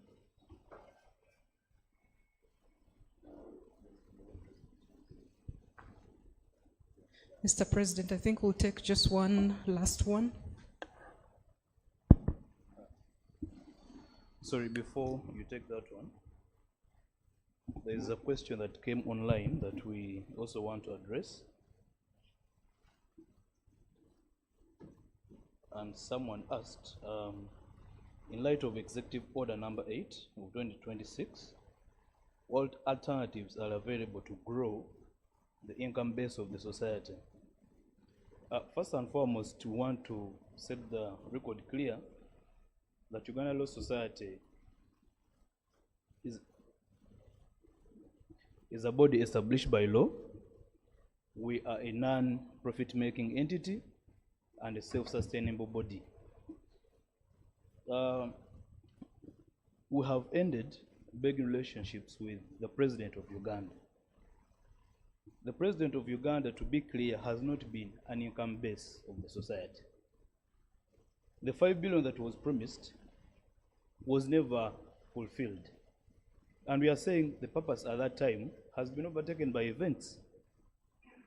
The order clearly indicates that the ULS house is nearing completion, built on the hard work and backbone of the members. It is up to us now to continue being united as the membership. It is up to us now to continue promoting self-sustainability, we as members, to grow our society even beyond the ULS house. If you look at the paragraph number 6, some of the things we want to do are therein. Empower the members, and as long as the members are financially empowered through the proposals that we have outlined in number 6 of the executive order, I am sure that we shall not have that dependence syndrome, especially, getting money from an entity that we as ULS are supposed to act as, a balance and checker.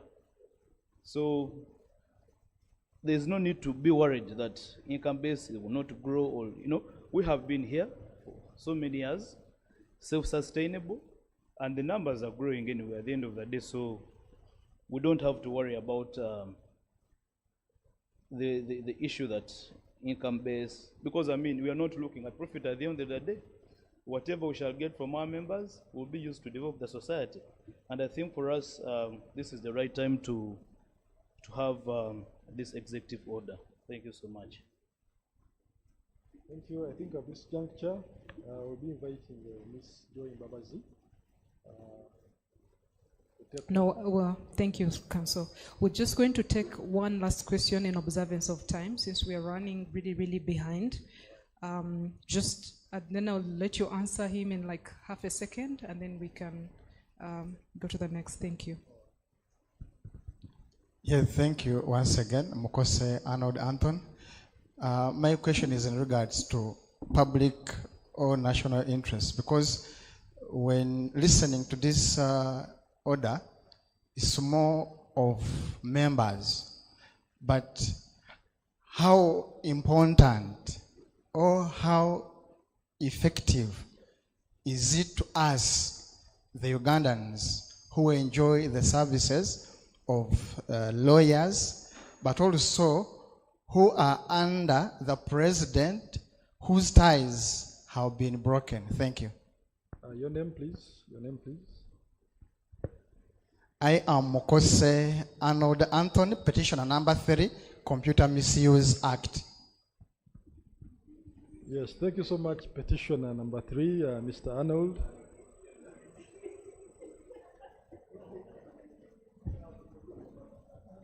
Yes, if I may go direct to the question, since time is not our best ally. Let's have order in the room so that we can get over with this. Thank you. Yeah, he's petitioner number 3. Yes. How does the public benefit? How does the public benefit? Councillor Sharif was very clear in his question that all other civil society organizations are gone. They are suspended. The only remaining institution to fight for the public is Uganda Law Society. And it can only do so to fight for the interests of the public if it's independent in its duties. I was talking about constitutionalism, and I was saying that one of the pillars of constitutionalism is independence of institutions. Think about a situation, and we always talk about it, executive overreach in the judiciary. We are all crying today because of executive overreach in the judiciary. It's even happening in the legislature. So imagine a situation where the only defender of human rights, the Uganda Law Society, is no longer independent. Then I have to first make a phone call to someone in the executive or legislature and inquire whether it is okay to fight for your rights. That would be very, very absurd, and the person in the public will suffer. So we have taken this course for the greater cause, for the 45 million Ugandans, to ensure that we can fight for rule of law, because it is the cornerstone for any development of the country, the bigger country, not just lawyers, the bigger country at large. So I hope that really answers you. Thank you so much. Thank you very, very, very much, our beloved treasurer. And fortunately or unfortunately, we can't take this longer. I want to thank the council and the president for giving us a glimpse, a snippet. Antonio, hijacking our meeting. Thank you, Mr. President. I am just... okay. Please stand down. I know we are pressed for time, but let's handle council business. Thank you, Mr. Thank you very much. All right. Thank you very much, Treasurer and Council colleagues, for managing this business. I think it's now confirmed we shan't have the Vice President for this item. I can, on his behalf, inform Council and the membership and the public and the media as follows. The Vice President reports that a commitment we made to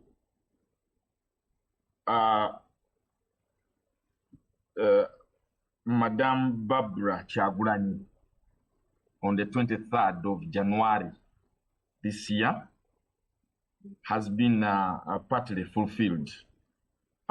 Uganda Law Society has taken the step now to file a suit over the siege at the Magere residence of Honorable Robert Kyagulanyi. That suit is being filed at in the Chief Magistrate Court of Kasangati. At Kasangati, it's miscellaneous cause number 30 of 2026. Uganda also the Master Attorney General. It seeks a series of declarations and orders. Briefly, a declaration that the deployment, the encirclement, the blockade, the surveillance, the continued presence of armed personnel of the Uganda Police Force and the Uganda People's Defense Forces at, around, and within the residence of Honorable Robert Kyagulanyi Sentamu and Barbara Kyagulanyi Itungo constitutes an unlawful restriction of personal liberty and interference with the right to privacy in violation of Articles 23 and 27 of the 1995 Constitution, a declaration that the impugned actions amounted to a de facto house arrest imposed without due process of law and unconstitutional, illegal, null and void, a declaration that these cumulative acts are inconsistent with the constitutional duty imposed on all organs and agencies of government under Article 20, Sub-Article 2 of the Constitution to respect, uphold, and promote human rights and freedoms. A declaration that these actions are disproportionate, unjustifiable, and not demonstrably necessary in a free and democratic society within the meaning of Article 43, Sub-Article 2C of the 1995 Constitution, and an order directing the immediate cessation of the unlawful siege at the Magere residence of the Kyagulanyis in one Magere village, one Pewo parish, Kasangati Town Council, Wakiso district. the Vice President reports that Council is pleased to have received the services of Council Benon Makumbi Goa, who has led the preparation and filing of this effort in conjunction with our legal aid project, led by our most perpendicular top gun, Miss Makumbi, Miss apologies, of course, Miss Shiatria Singura, Miss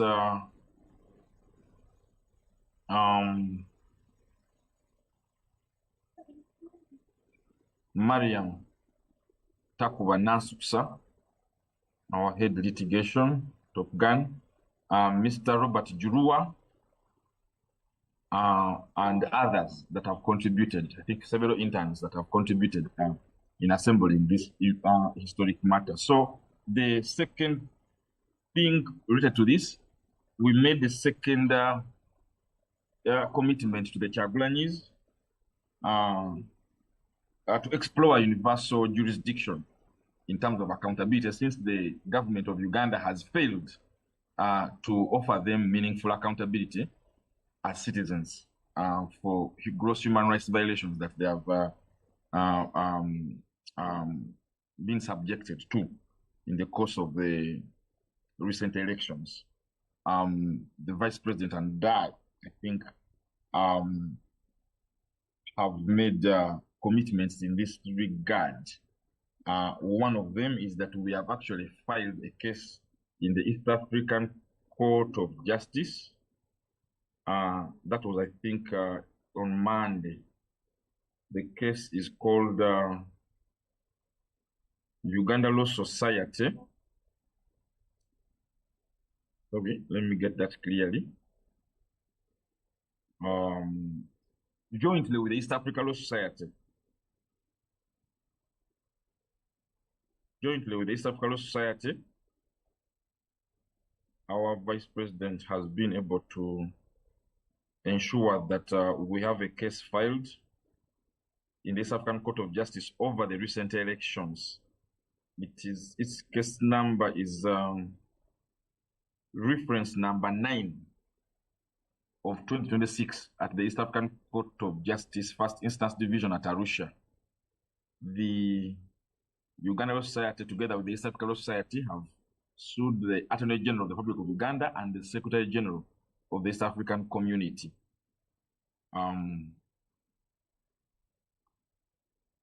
Concerning the violations of the rule of law, democracy, and other treaty principles, in the violations of the treaty for the establishment of the East African Community, in terms of in relation to the election that we have just gone through, which we monitored. I think the report is supported by, among others, the election monitoring report of the Uganda Society. That's the Vice President would have spoken on that.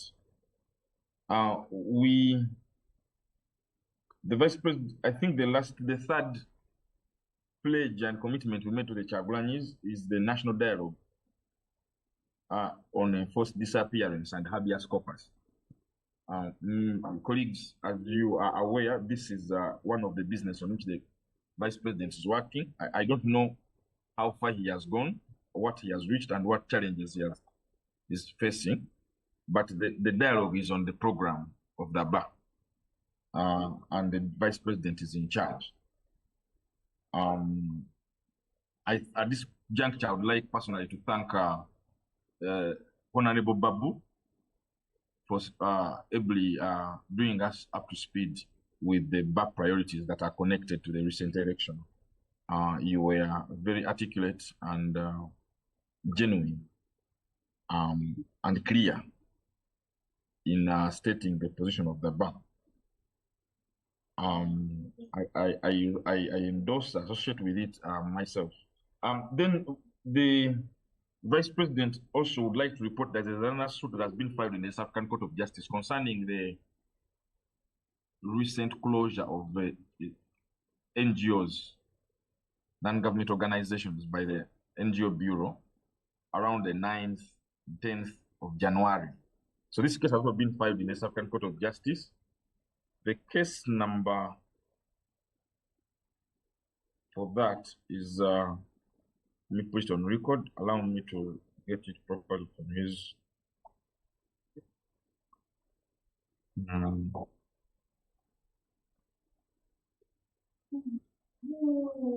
That is case number.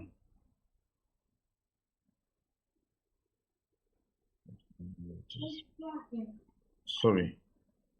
Secretariat, is there someone from Secretariat help me? Who would know about Juruwa is taken leave?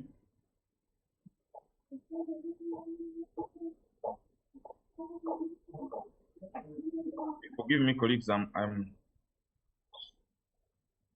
trying to get this from the Vice President's notes. Colleagues, Mr. Sam, can you help me? I think it was shared in our records it was circulated. If you can, please register it, put it on the record for members and the public to know. And I think it was reported on by the media.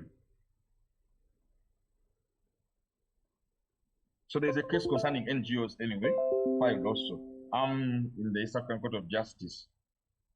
The other thing is the protocol to invite colleagues. This work wouldn't have been possible without members of the bar in Uganda, in the East and the East African region, especially our colleagues from the south of Kenya and Tanzania. They are very, very much interested in enhancing our capacity for accountability. So the Vice President would have been the most articulate person to speak to recommendations that are necessary here. I will leave that for him at an appropriate moment in our next meeting. But there are several people who have partnered with us in this access to justice mission. I close at this point. I think at this point, council business is over. I hand over the Mr. President. Unless there are questions Mr. President. From colleagues. Yes. Yes, sir. Yes, I want to bring it on record. We are asking about the reference that we filed in the East African Court of Justice. It is reference number 9 of 2026. I think I've spoken to 9 concerning the general elections. Okay. I was looking for the one concerning NGOs. Okay. When I get which had been filed earlier. It's number 7. Yeah, we have just verified. Number 7, yes. Please speak to that. Yeah, thank you. What are the relief sought?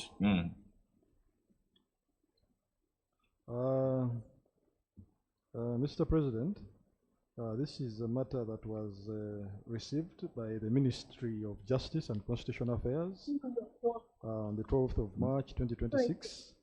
Uganda Law Society is the applicant, of course, versus the Attorney General. And basically, we have quite a number of points of reference. And for purposes of saving time, I'll just go to the prayers or the relief sought by the applicant. The first prayer that we seek from the Honorable Court is one, a declaration that the respondent's decision communicated in letters dated 9th January 2026 and referenced in ADM, that is the reference number NGOB/74/695, indefinitely suspending the operations of several NGOs is irrational, unlawful, and void. The second relief that we seek is a declaration that the decision of the respondent communicated in letters dated 9th January 2026 is contrary to Articles 6D and Article 7(2) of the Treaty for the Establishment of the East African Community. The other order that we seek is an order that the respondent must adhere to the obligations of the East African Community Law the Constitution of Uganda, as well as international human rights standards, on ensuring that there is freedom of assembly and association, covering the right to form and operate non-governmental organizations. Further, we seek an order lifting the indefinite suspension of the NGO permits of all affected entities. Then also issue an injunction restraining the government of Uganda, its agents and officials from directly or indirectly or in any other way implementing, applying, using or relying on the impugned orders and or decisions communicated in the respondent's letter dated 9th January and referenced in the above reference, as earlier said, from halting the operations of the transactions of the NGOs. Of course, also be ordered to pay costs. So basically that is the gist of the petition, petition reference number 7 of 2026. Over to you, Mr. President. Thank you very much, Honorable Treasurer. With that, unless there is any business arising from any of us here or any questions from the floor, I would like to adjourn this meeting and hand over. Mr. President, before you hand over, we have also been joined. Control. I've also been joined by our Vice President, Mr. Anthony Asimwe. He's in the house. Maybe he can also go on record as being present at this time. Mr. Anthony Asimwe, you are recognized. It's such a joy and honor always to have you in our midst. It is the gratitude to God that you have managed to come in the nick of time. Please take the podium and lift our morale as you have done for the last 18 months. Thank you, President. But there's a caveat. As a late comer, you have only 3 minutes. Let me use the... I will allow you to sit if you've been standing throughout court. The choice is yours, sir. All right. Thank you, President. Thank you, colleagues. Probably I'll just add my voice to what I've been following. Much as I've been out of here, I've been following closely. But I would like in a special way to add my voice and welcome our guests today. I see the colleagues in the room. And also thank you, President, specifically for ably delivering my message. I must say you didn't leave anything out. You covered more gaps, probably even gave the detail of what I could have given. But I'm really excited that we're taking the milestones we've taken. We've reached where we've reached. It's been a good week, I must say, from the beginning of the week up to now so far. Not just for the Uganda Law Society, not just for the members of the bar, but the public generally. And I mean, it's exciting. We've been here every week, but I think this is one of those days when I'm very excited. But then again, allow me to apologize for coming in late. These are the challenges we have with our judicial system, where you have a matter fixed for 9 and then the judicial officer decides to call your matter at 11 or at midday. And these are some of the reasons we are banging tables, because we need to see change in that area. Colleagues, I do associate myself with the discussions that have been taking place from our council colleagues, the executive order, as well as all the other communications. But we do thank each and everyone who has stood with us this far in ensuring that we achieve the little we've achieved. It's not just us, but generally. But then again, most importantly, to the Fourth Estate, and in a special way today, to NTV, we celebrate you.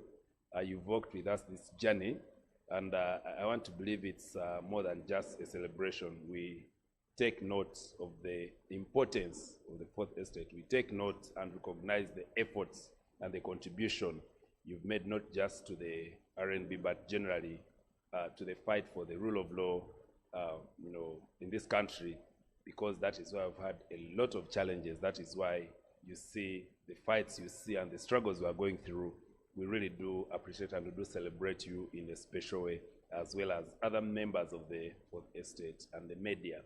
I'd been president, I'd said I have only 3 minutes, but I imagine we still have some time to interact with other people who are here, but I respect the caveat set.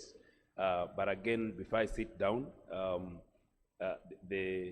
one of the best news we got this week was the decision from the Constitutional Court. And I see our colleagues in the room, Honorable Misuse, Mr. Aaron Kiza, I see Godwin Toko and other colleagues who fought this battle. And I tend to buy into the words of President saying, you can never get freedom in 1 day or 2 days. It's a journey you take on and you persist. And it's through persistence that you get over the line. So colleagues, I personally would like to thank you and also to appreciate your efforts. We don't take it for granted because sometimes you can't win some of the battles alone. They say that 2 heads are better than 1. And also there are also Luganda saying, Tagali awamu, gega kolaji. So I thank you very much. And once again, appreciate you for being here with us today. You're always welcome to the Uganda Law Society House, and specifically for the Rnblive, which we have here every Thursday. Thank you.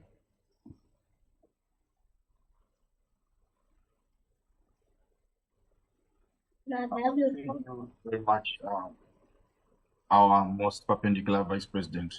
Colleagues, unless there's any other business, this meeting is adjourned. Thank you very much, all of you. Yeah. Mr. Galandi. Over to you.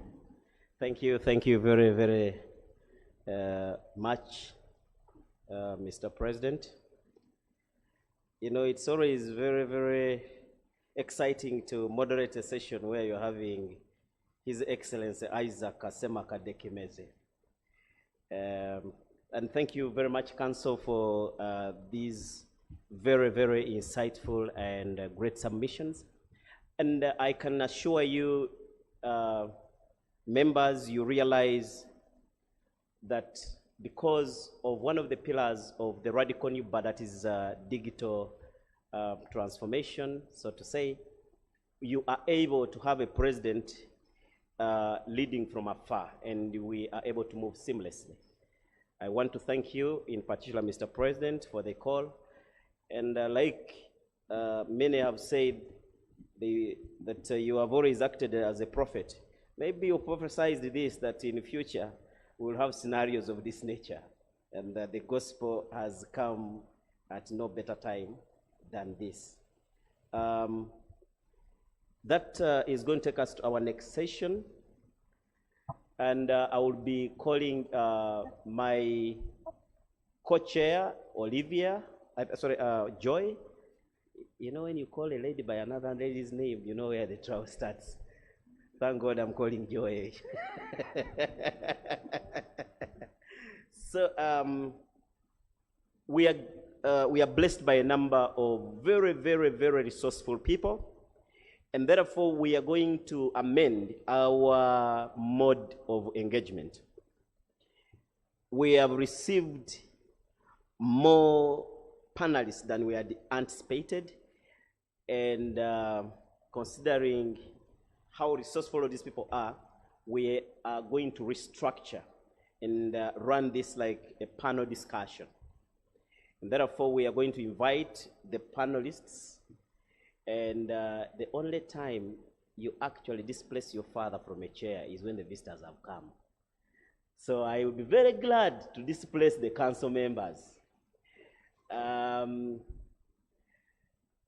If I had the powers and the permission to displace our chief guest, I would, except I fear the wrath of the president.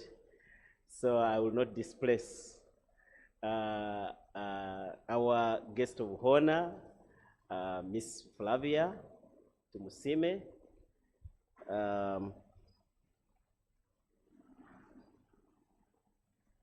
In the meantime, I would request the following members to come and take up seats. Mr. Godwin Toko, come and take up a seat. I will also invite Honorable George Misuse, come and take up a seat. I will invite Mr. Mukose Arnold Anthony to come and take up a seat.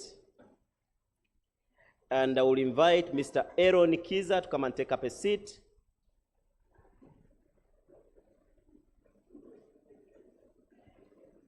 I will equally invite Mr. Mukose Anthony.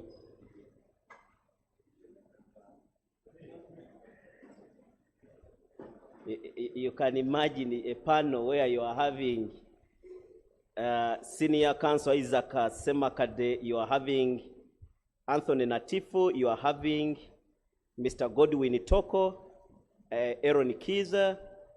So we are going to run this session for 90 minutes. They are going to be very pulsing, very informative, very analytical.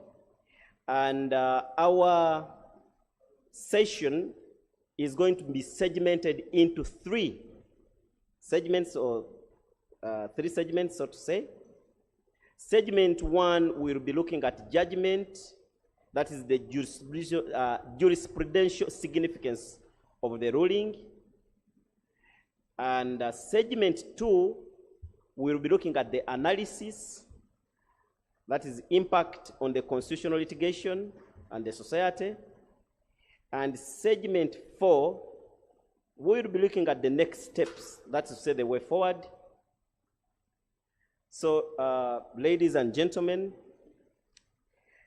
before the panelists take us down this very, very beautiful lane, I would want our media team, the most perpendicular PRO, I hope you are online. I would want you to play for us a skit, a bite of this journey. For many of us, this journey starts on the 10th of February, where we had an explosive on the spot, where we had a debate on the freedom of expression, and we had Honorable Mohammed Nsereko and our own, who is the president. By the way, he wasn't president then. Isaac Semakade Sr. Please play for us that clip, make it short, as members get perspective on where we are coming from and where we are going. And you will agree with me that at that time, when I was starting my presentation, I said that the president acted as a prophet. And on the 17th of November, 2022, he prophesied and he said, "We are going to assert and the courts will affirm a constitutional right to annoy without going to jail. This I guarantee you." Mr. President, you guaranteed and you delivered. And we can't waste time but share that with you. My co-chair, please.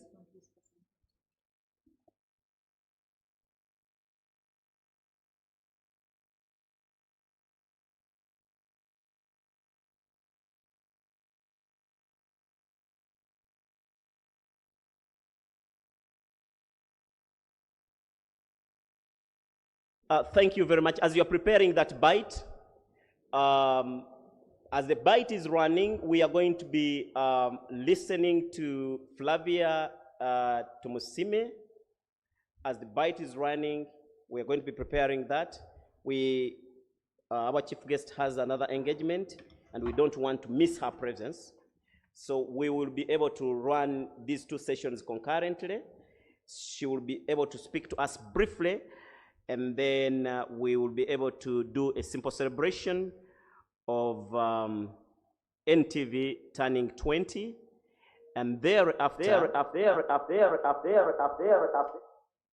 think there is, and thereafter we'll be running right into the discussion. Thank you very much. And without wasting time, I would want to ask the Vice President, who is here with us to represent the President, to invite our partner in the fight for the rule of law, Ms. Flavia Tumusime Kabura, the head of Broadcast Media Group. And after her speech, which is not going to take very long, we will be presenting her with the Uganda Law Society Award in appreciation of the efforts. Thereafter, we'll do the cut caking in celebration of NTV at 20, turning on your world. So in the meantime, please, can we run that bite to set the tone running? And after that bite, we will have Flavia. Thank you very much. Over to you. Thank you, Patrick. I want to start by being very candid. There is no proposition in everything that Honorable Nsereko had said. He has huffed and puffed, blown hot and cold, but said nothing of significance. However, he has revealed a lot about his evolution as a politician and as a citizen of this country. I think it is about time, my former teacher, for you to reflect on your political journey, because you have, in this long monologue, shown us the beginning of the fall of the allure, of the hope and promise of a generation that Nsereko once led. You speak of trying to offer alternative advice to the president, but my friend, you sound dictatorial and undemocratic. You have opened up a clear path to hell. You have to take pause and take stock. Let me say a few things that I noted from the monologue that are important. Honorable Nsereko, you would never have gotten leave to introduce this nonsense under Honorable Ulanya. May God bless him to get better. Never. Never. He would have talked to you in a very parental manner and brought the full weight of political experience to dustbin your proposal. If at all. You would never have gotten that leave under the most erudite and experienced Honorable Kadaga. And you've confessed right here on national television that you made attempts to introduce such crookery into the parliamentary hazard, and you flanked. So that's very telling. That's a very important revelation. The other revelation, of course, is... Parliament is an institution. They're not individuals. Yeah. I wonder why you're picking out a few people. Thank you for about schooling him. Parliament is an institution. Yes. It's not an individual. Oh, no. He knows exactly. It's Parliament I'm glad that that has given him leave to go and work on this bill. It's not an individual, or Mr. Semakade. That's also very revealing, perhaps. Thanks for the clarification. But you see, before Honorable Nsereko gets to speak on the floor of Parliament, his motion or his proposals have to go through the business committee, which is chaired by the Speaker. So all I'm saying is that under the past leaderships, he tried and failed to even get the chance to address parliamentarians. No. But if you say that he has gotten this leave from his colleagues, then again, we have seen an evolution of the generation I said. Because now Mr. Nsereko is a senior parliamentarian. Okay. He's a 3-term parliamentarian. He's a senior leader. Honorable Nsereko was once presidential. He ran for speaker. He is not a non-entity. He's one of the most outspoken legislators. That's his record on corruption and governance. Yes.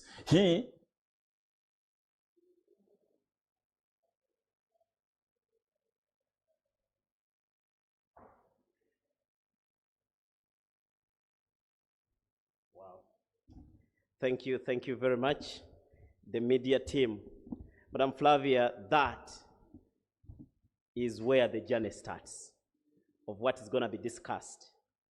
And I will pick a few snippets from that conversation. He says, there is no proposition in everything that the Honorable Sereka said. He has huffed and puffed, blown hot and cold, but said nothing of significance.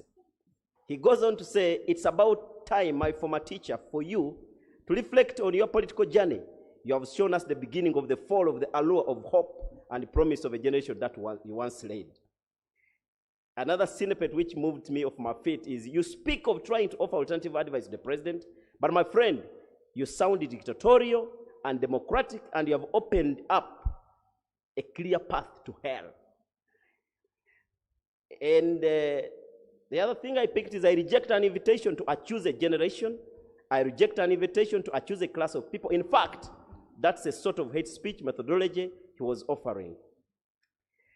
It was such a very, very exciting, but most importantly, I love the prophecy bit of it, which came in last. And that prophecy bit, I've repeated it now and again. So ladies and gentlemen, the conversation we are going to be having today is that journey which started by a bill on 10th November 2022. And thanks to NTV for paying attention to this and hosting our president Isaac Asema as is today, to have this discussion. And today we are going to be celebrating and discussing the victory. Without wasting time, ladies and gentlemen, let me take the honor to ask the president, who is going to just use 1 minute, to the vice president to invite Miss Flavia Tomusime Kabura, head of Broadcast Nation Media Group. She's going to speak to us there immediately. The cake team should be able to present it, and she'll be able to cut the cake with our defenders of the law. And we'll take photographs, and then we can be able to wind up. Over to you, Mr. Vice President. Come and take over. Thank you, namesake. Again, I'm restricted to strictly one role, meaning I shouldn't go beyond that. To many of us, I remember Turning On Your World. Those of you who used to watch, and those of you who still watch up to today, we all know the impact. We all know the fact that if you want to watch news that are truthful, that are unapologetically unedited, yeah, you want to get the actual story, then it is NTV, Turning On Your World. And this has happened over the years. And like I said before, the reason we celebrate you is because of the contribution you've made to most of the work we do, especially constitutionalism and rule of law. And without wasting a lot of time, allow me to take this singular honor to welcome Flavia Tomusime to come and speak to us. From the horse's mouth, let's hear from the horse's mouth. And we thank you for being here with us today. You're welcome. And Mr. Serumaga, please come and join Ms. Flavia Tomusime so that before she speaks, you are able to read for us that citation for a minute together in her presence. Thank you very much. Please.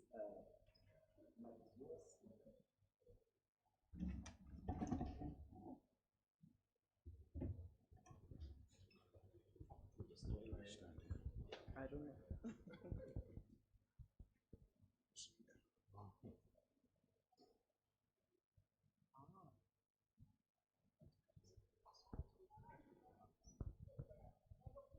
Well, good afternoon, everybody.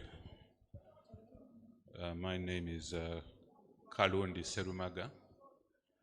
I have been asked and therefore been given the honor of reading out this citation for the Uganda Law Society.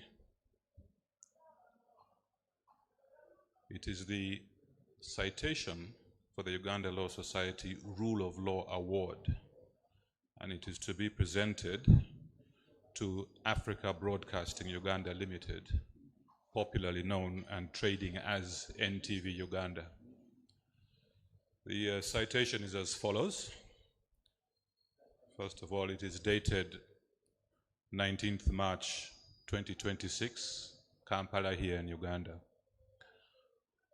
For 2 decades, NTV Uganda has fearlessly turned on our world by providing platforms that defend the rule of law and constitutional freedoms. Nowhere was this clearer than in the landmark on-the-spot episode, The Debate on Freedom of Expression, aired on 17th January 2022. By hosting the fiery exchange between Honorable Muhammad Nsereko and myself, NTV allowed a passionate, unfiltered defense of free speech against proposed online regulations. The station refused to censor hard truths, that speech wrongs must not be criminalized, that precedents from the Supreme Court in 2004 and the African Court on Human and People's Court in 2014 must bind lawmakers, and that no government can appoint itself headmaster over citizens' words. That single broadcast exposed selective enforcement risks, spotlighted threats to democratic debate, and reminded Ugandans why fearless media matters. In an era of shrinking civic space, NTV's courage proved media is the ultimate guardian of justice and accountability. Your 20-year legacy of bold journalism continues to light the path for the rule of law. Congratulations, Africa Broadcasting Limited, trading as NTV Uganda. So let's just say, congratulations, NTV Uganda. And it is signed by Isaac Semakadde, SC, President of Uganda Law Society. Thank you. So, may I hand it over?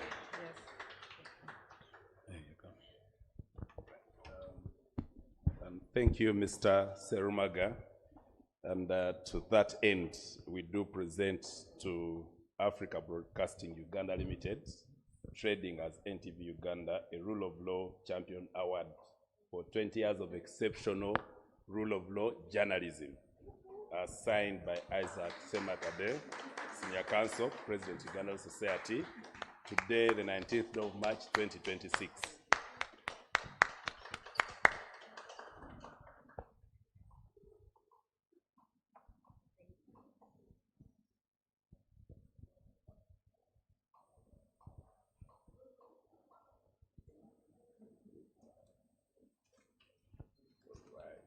Comes with a bouquet.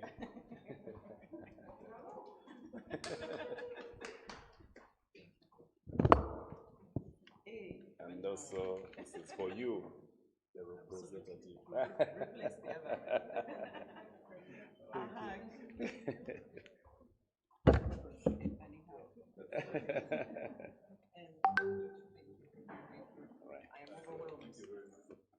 This goes with the award. Yes. Thank you. Wow. Okay. Too many good things happened in a minute or under a minute. So first of all, thank you so much. I'm trying to follow the protocol. So it's to the President of the Uganda Law Society. Okay, all protocol observed. Thank you so much. I feel very small, but representing a very big thing. So when I say thank you, they seem like very small words, but please take that the thank you is quite huge. And when I take back this message to the team, I can guarantee you we will make the noise back for you to receive the thank you properly. The 20 years that NTV has been in existence, I missed 12 of those years. But in the few years that I've been part of NTV, I've seen the difference. I think after some time, I decided to say I'm numb. I'm numb to the news. I am numb to the things and how they are, not because I do not know, but actually because I know. And I think as lawyers or people fighting for the justice and the right thing, you must know that sometimes you're exposed to too much truth that The mud sometimes gets a bit too muddy, that you don't really know how to wake up the next day and try again. So I speak for all the teams to say that it's not easy. It's not easy. You know, I was looking at the ratings, and Akawungezi has held that spot as the #1 most watched news in the country for all the years we've existed. And that's not small. It's not, people are not watching because it's the news. People are watching, and I've written a few things from the citation. We refuse to censor the truth, and fearless media matters because the media is the ultimate guardian of the truth. We are aware of that. And I think even our motto being the bold truth, even in the elections, sometimes got us a bit whipped. But it's part of the trade. It's part of what we do. I'll tell you what, in the last, well, now we can say the last election, which was in January, but I'm talking about the other election, which had a bit of fire. I was actually in the newsroom, but in a different role. And I remember one time after the news, I walked out and there was police surrounding our entrance. And they were asking me what I said and why I said it. And I said, but surely if you watched, you should be able to tell me what I said. No, it looked like when you were talking, there was a red beret near you. And, sometimes it's the things that you see and you hear. I can still feel the coldness of when you wake up to come to do or cover an election, and the only neighbor around you is the truck. If you know the truck, I won't really describe what it is. So we've seen it all on the ground, but I think the teams still wake up and still choose to do their job, because the job of the media is not just for ourselves. We are part of the citizens, even if we get to have the privilege of telling the stories, but we must remember that what we give to the citizens, which is the education, the information, matters more than the opinion of some. Even if we still feel gagged in some ways, it's still worth it to wake up and try. Even if we know, even when we're heading into some things, that the waters are murky, we still choose to do it. And I speak as a leader of teams now that at no point do I ask my teams not to say, not to frame it a certain way, not to report on some things, because that in its sense is choosing a side. So if we claim we're the media, and the media's entire job is to make sure things come to the top, facts, and they're shared, then nothing should stop facts. And I always tell people who call me and say, but should you have said it like that? Should you have allowed that report? And I always say, you're asking me to take your side. Inherently, if I remove the story, I'm taking your side. What will the other side also say? My job is to tell the story. Then you can come to me and say, my part of the story wasn't told a certain way, which I think we all know how that goes. But I can tell you that 20 years have not been an easy fit. It's been a very tough fit. Sometimes you feel that in the newsrooms, you feel that in every part of the building, but people are not giving up. I have a new cream of reporters, anchors, presenters, and the old cream, which is pretty much us and the ones before us, have gotten out of the newsroom, but we have not gotten out of truth-telling. So you've said one of your pillars is digitization or digital transformation. I guess the truth has now found another home, which is online. So now everyone tells you they are mobile first and not just legacy. So we maintain that the boldness of NTV isn't just on legacy media. Even online, we stay telling the same truth. That truth needs stakeholders. It needs partners who can help us. And that's what Uganda Law Society for me represents. I think it represents a partner who, it's not just about you saying applause to us and clapping for us. We also have to applaud you. Because sometimes you see somebody else and you're like, oh, for once it's not only us getting in trouble. For once it's not just us being seen as the ones making the noise, in the right way, So it helps to have a partner on the bold side of things. And that's what Uganda Law Society is, bold, It's not just bold for you. I think you do it for all of us as a citizenry, so we thank you as well. And we know that, and we thank you, you've never asked us to pick a side. Only the side of facts and the truth. So thank you for that. I know you won't start now. You won't start now telling us to pick a side, but we will not get tired. I think earlier somebody mentioned that clip and that on the spot and said, oh, can you believe NTV gave a chance to, what did you call it, a Rasta at the time? The dreads have grown longer from the interview. He almost has my hairstyle now, President. But, and maybe he's even the grays. Are there grays? I don't know. I am not close to the screen enough to see. The grays are there. The stress marks are also, not stretch marks, but stress marks have also grown there, which means that you've grown in wisdom, Mr. President. You've grown in experience over the years as well from that interview. And you know that now more than ever, that voice is needed. Now more than ever, probably this is the right time for that on the spot, because now there's a lot more you know to tell and to say. So NTV will never pick the side of who looks a certain way. For us, we'll give you a chance to get on our seats and talk. Do you understand? And what we are known for, despite how people do not see it, I don't know why we don't get celebrated a lot for giving every side a chance. You know, that's the one thing people never see.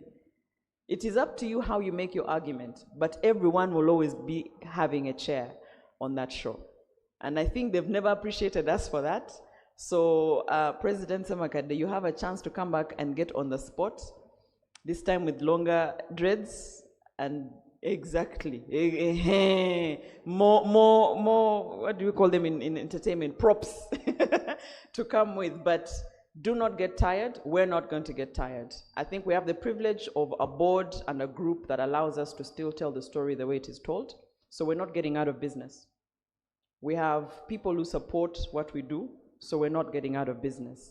And our business is not a business of picking sides. Our business is the bold truth, and we're committed to it, no matter the price. I say that confidently, being backed by somebody who would have loved to come here today, my managing director, Susan Sibirwa. I don't have to tell you how much stands for the truth. You already know that. And if she was here, she would say that there is no price to it. You cannot silence what needs to be said, and that's for everyone. The truth is for everyone, and we know that, and we serve everyone. Uganda Law Society, it's honestly very kind of you. If I may even say this as I wrap, you are the first people to call us to celebrate us. Yes, yes. When we started the NTV, so we're going all the way until December as we do different celebrations, but nobody has given us a chance so far to come and give us our flowers while we can still smell them. So thank you. Thank you, thank you so much. And we will also live to tell your story, so thank you.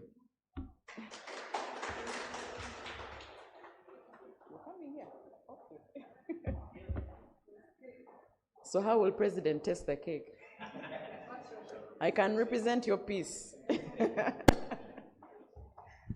Thank you very much. And by the way, to President, a big hello also from our head of legal, Timothy Intale, who claims to know you. So you can deny him now, and I can take that back.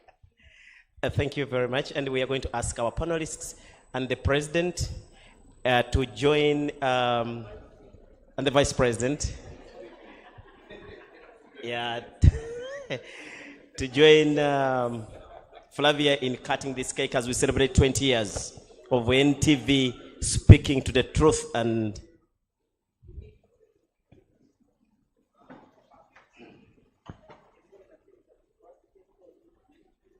okay.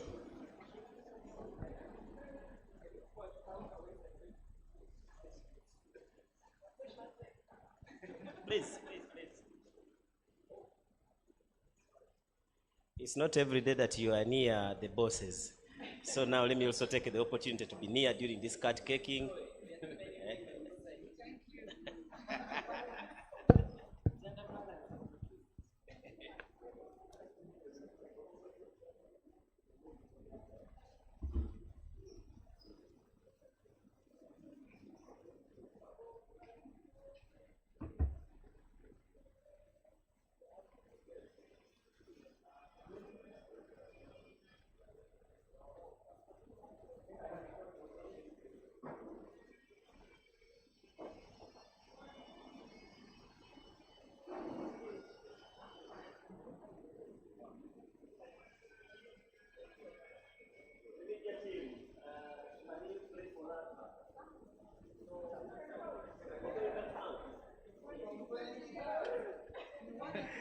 So, ladies and gentlemen, as we celebrate 20 years of NTV broadcasting without fear or favor and balancing the communication and the media, we are going to count from 20.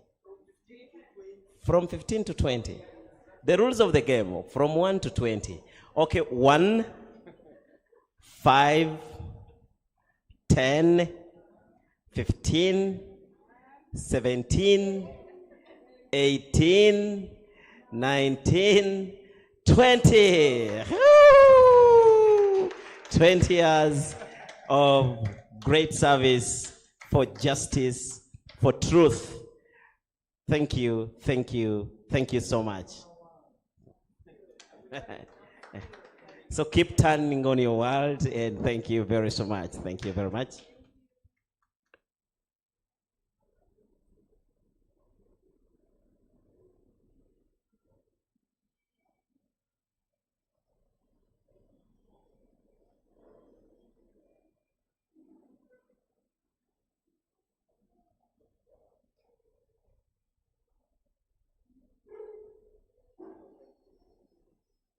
Thank you very, very much. Now, in the meantime, let us have our panelists take seats. This is the time I'm going to serve you.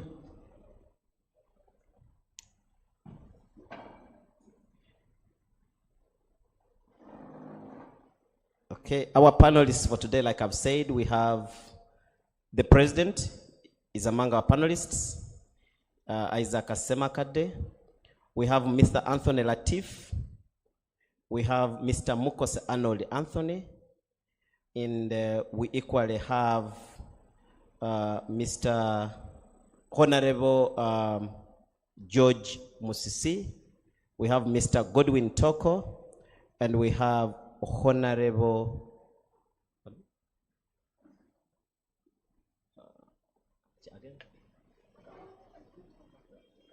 So, Mr. President and the council members, let us do our last bit as the panel is organizing itself, and that is the usual culture of having a photo with our chief guest. So let us come right here, and we have the memorable photo so that we can have this closed down. Mr. President and the council members, please join us.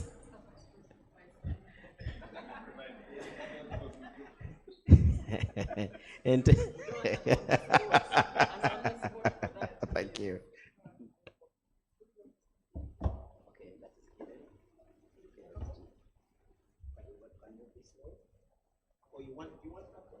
Yes, of course.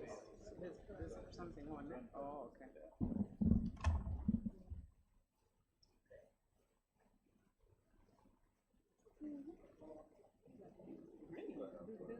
I think one with one now will make it seem slightly. One with one without that? Yeah, yeah.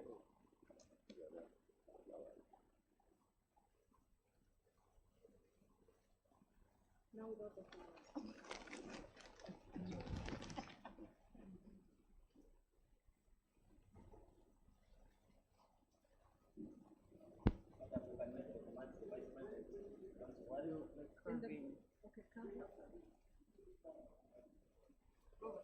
Yes, sir. Yes, sir.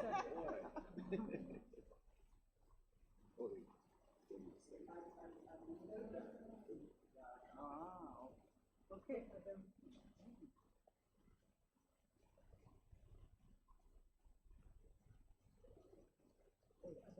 What does that mean? We're good. Thank you so much. Wow. I thought the film is finished. Thank you. Thank you very much. We want to thank you for your patience. We have run out of time, but this is home anyway. Therefore, ladies and gentlemen, Joy is going to lead our panel discussion. And like I said, we have segmented this into 4 segments to help us be able to answer the expectation of the topic. And segment 1, we are looking at the judgment, that's dissecting the legal reasoning. And section 2, we are looking at analysis, that's impact on society and the litigants. And section 3, we are looking at the next steps. So over to you, Joy. The floor is yours. If you'd want to introduce the speakers, please do. If you can't, they can introduce themselves and give a brief bio about themselves. Thank you, and thank you very much. My name is Tony Kiregalandi. I will now hand it over to my co-chair to handle the next session. Thank you very much. Thank you, Chair, Mr. Tony, and you're welcome to this particular bit. Ms. Flavia just made a joke and said, is this panel going to happen today? We're finally here, and yes, we want to appreciate you for your patience. Now, we're just going to quickly have everybody introduce themselves to us. A little bit, just like a second, and then we'll come to you, Tony. I don't know, there's an echo or something. Okay, thank you very much. Is this better? Merci beaucoup. Okay, so we're going to, I'm going to let my panelists here introduce themselves, and then we'll have Tony, who is online, also say something, and then we get rolling. Over to you. Could I have an extra mic, please? Yes, good afternoon, everyone. I'm Jose Arnold Anton, happen to be the programs director at Alternative Digitalk, and Alternative Digitalk being petitioner number 1. I'm a journalist, a media and human rights activist and defender, and I'm so humbled and glad to be part of this panel. Thank you. Thank you very much. Good afternoon, ladies and gentlemen. Aaron Chiza is my name. I'm a member of the Uganda Law Society and a human rights defender, and I'm here precisely to do that, to defend human rights. Thank you.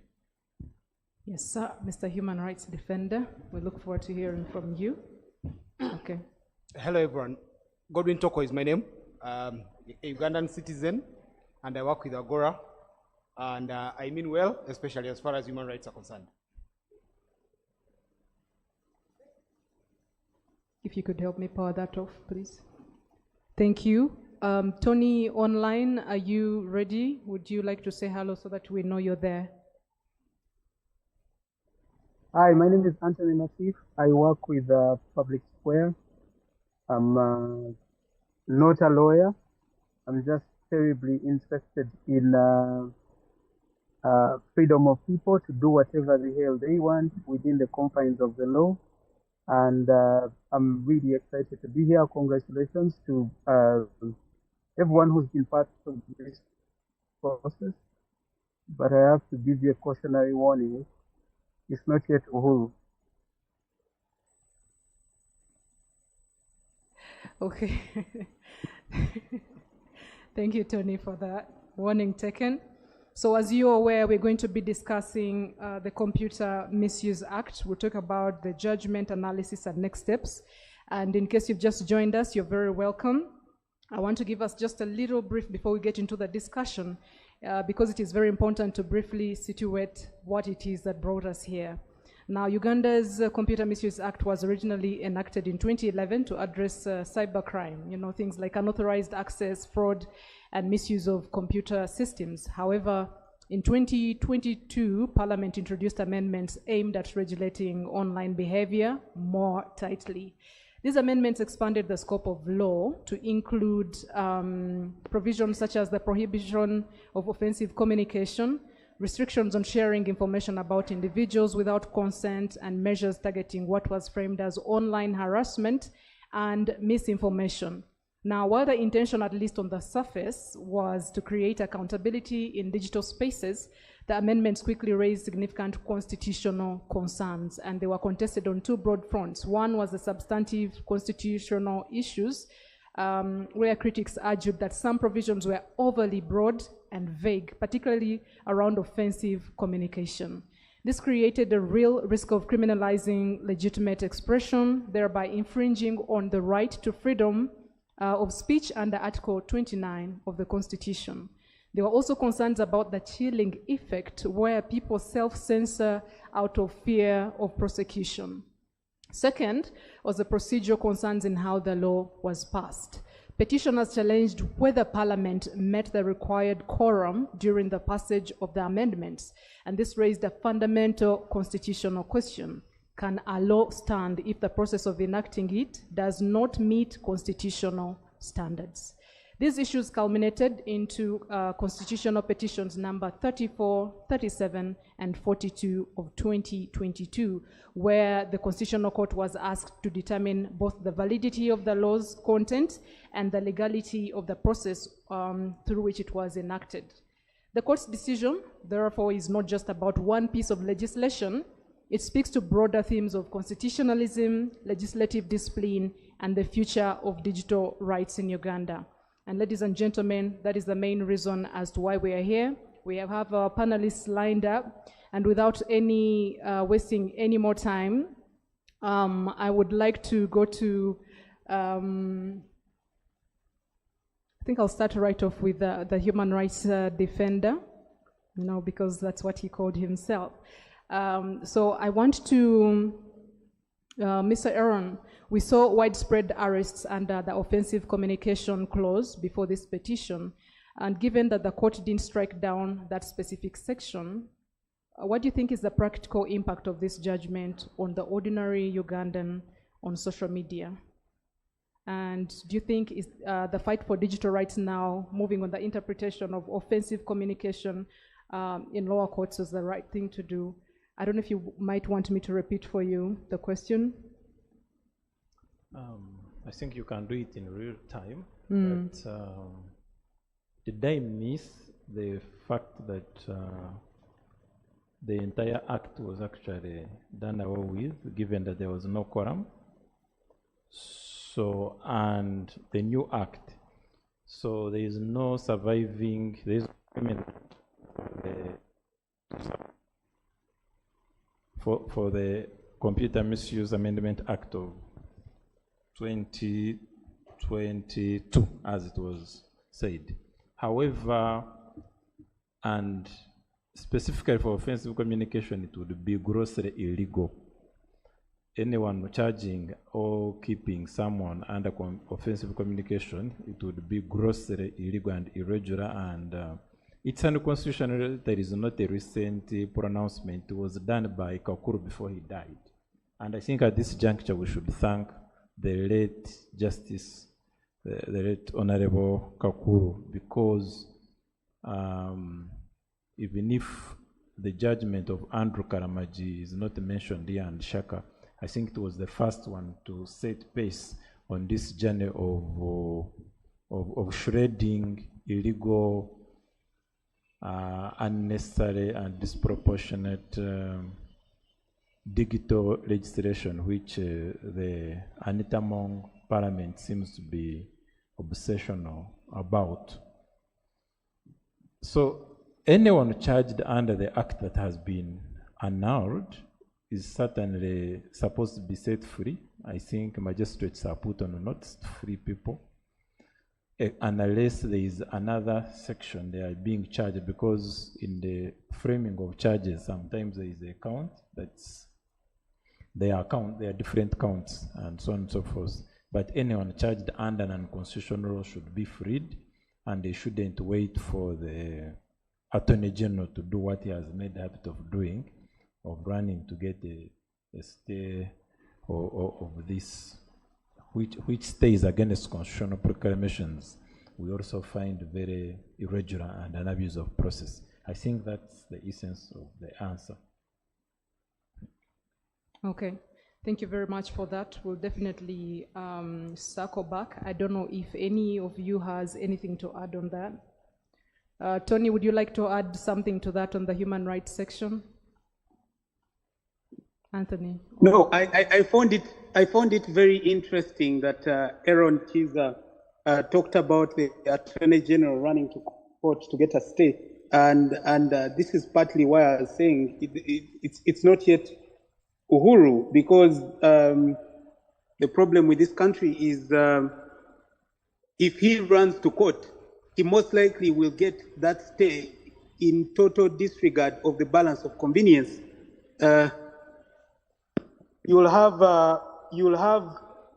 people continue to get jailed without any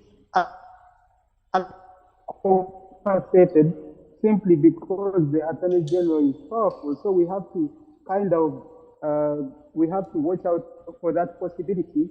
I don't know if any activist or the Law Society or anyone has the power to actually stop that happening. But it's the only fear I currently have. They're probably going to do the very same thing they did in the aftermath of the Supreme Court quashing that UPDF Act, and sadly, we might not have any way of, forestalling that. Okay, thank you very much for that, Tony. Now we're going to get back to, I want to come to you, Mr. Anthony, that is in the room. The petitioners, when we look at the digital rights perspective, we see that the petitioners argued that vague laws lead to self-censorship. Now that the hate speech section is gone, but offensive communication remains, does this judgment truly restore the digital rights landscape, or do you think citizens are at risk? Should they be afraid? What do you think? Mr. Arnold.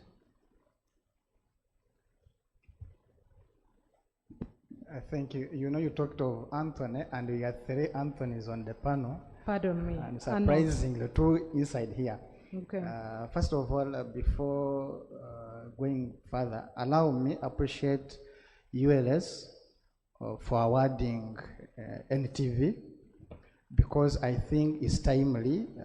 NTV has been this journey of fighting for media rights for a while, and if you recall 2019, 2020, the only affidavit that we relied on to win, and maybe the 39 suspended journalists by UCC to stay on their job, was by NTV and by one Josephine Kalungi, after all other affected media houses chickening out to swear affidavits, and it's what Kiza and Mugisha advocates used, and we won that case to see that up to now the indefinitely suspended 39 journalists are now still working. So I applaud Uganda Law Society and the leadership for thinking about awarding NTV as they celebrate 20 years of operation in the media industry. I think even a dead clock at one point is right. I appreciate the judiciary this time around. Among the few cases that Ugandans can now celebrate and be thankful is the Computer Misuse Act. As activists, specifically media, I won't talk about the human rights bit of it. As activists, as media activists, we ran to court because for us, we thought our right to practice the profession were being trampled upon. And I think what we asked, the questions that we posed to the Constitutional Court were ably answered to our satisfaction. Other technicalities and aftermath of the judgment, we shall sort them once that time comes, but we are to fight until that our teeth are out, so that Ugandans enjoy their fundamental freedoms and rights. So if I have to understand your question, I think unless otherwise, you can pause if happen to leave out any aspect that you want me to hit on.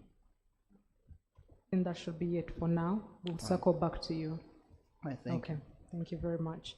Okay, so I want to go to the constitutionality and the rule of law. And Tony, I want to come to you, Anthony Natif. Would you say that this decision strengthens constitutional supremacy or it exposes legislative weaknesses?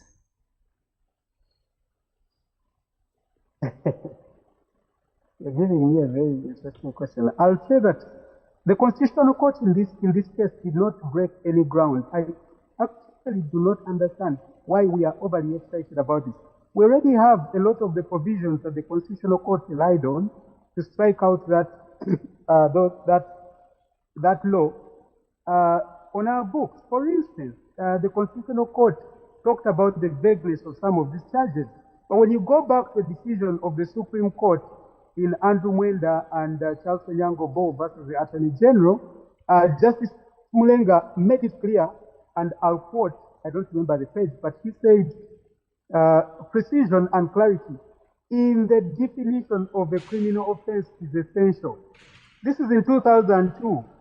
The man has been long dead, and we are still litigating this kind of stuff. So the problem we have is not that our constitution is unclear or that some of these courts, the Constitutional Court, the Court of Appeal, the Supreme Court, haven't mentioned themselves, pronounced themselves on these issues. It's that we have, one, a rogue legislature that does not listen to the court.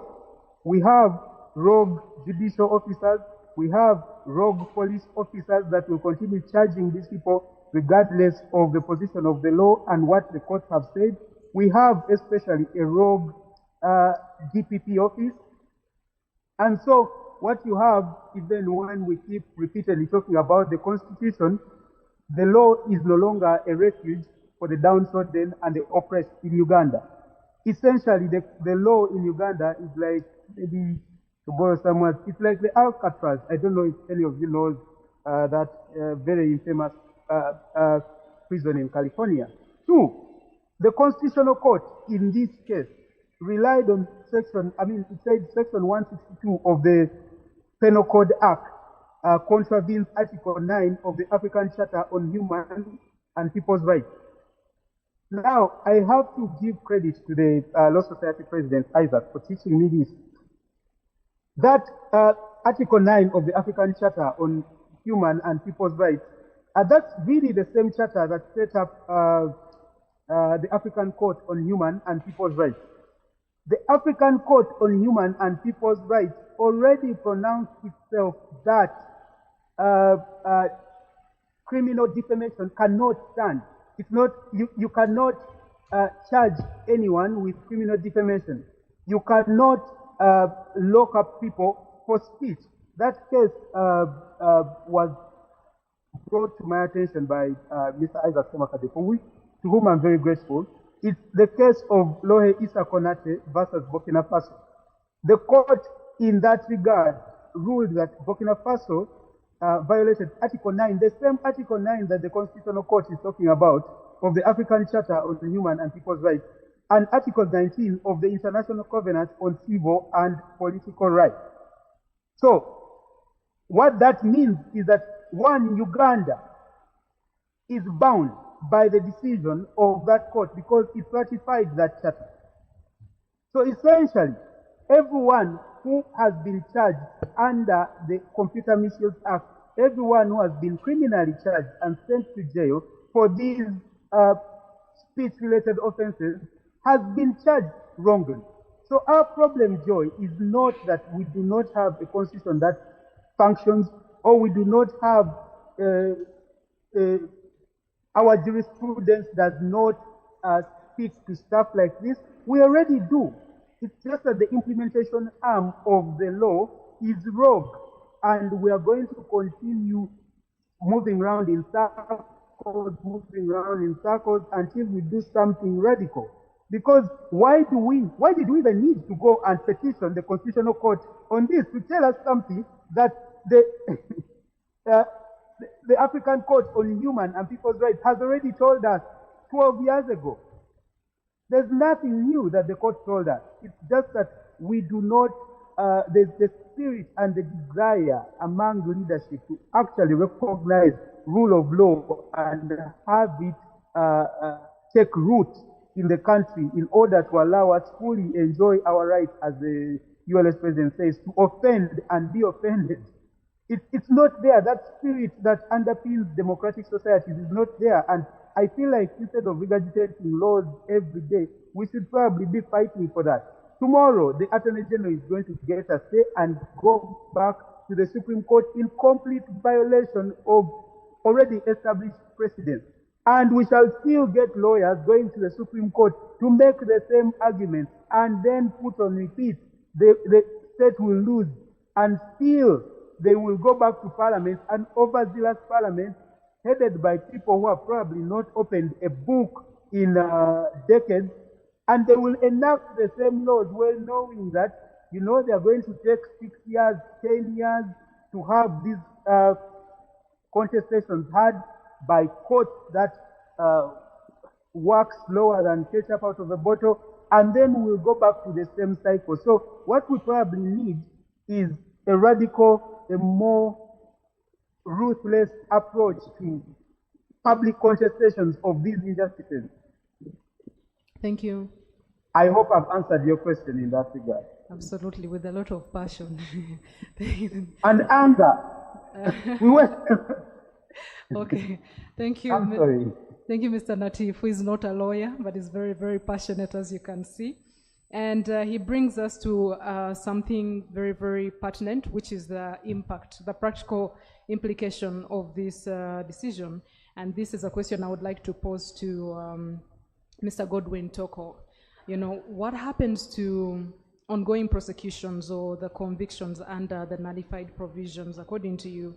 And how do you think the law enforcement, how should the law enforcement recalibrate, pardon me, my tongue is going back home. How should it recalibrate in the absence of these provisions? Over to you. Yeah, thank you. So first, I am an avid believer in the freedom of expression. I don't know if there are many people in the world, but I'm one of those guys who think that there should be no exceptions to the freedom of expression. Like, guys should just say whatever they want to say. I don't think that is as bad as limiting freedom of expression. But back at law school, we were taught that the freedom of expression guaranteed every other freedom. It's easier to steal property of a widow if you also, first of all, gag the widow from speaking up. So I agree with that notion, and I think that is true. But also, at a personal level, hey, I speak quite a bit. I am very expressive. I say my mind, and so that's why I believe in this freedom. Now, where we start is that I work with an organization that tried to document the cases of people who were affected by this law. And there are quite a number of them. I think from our estimation, maybe anywhere from 50 to 200 people were arrested. 50 to 200 people were arrested, sometimes abducted in regard to this law.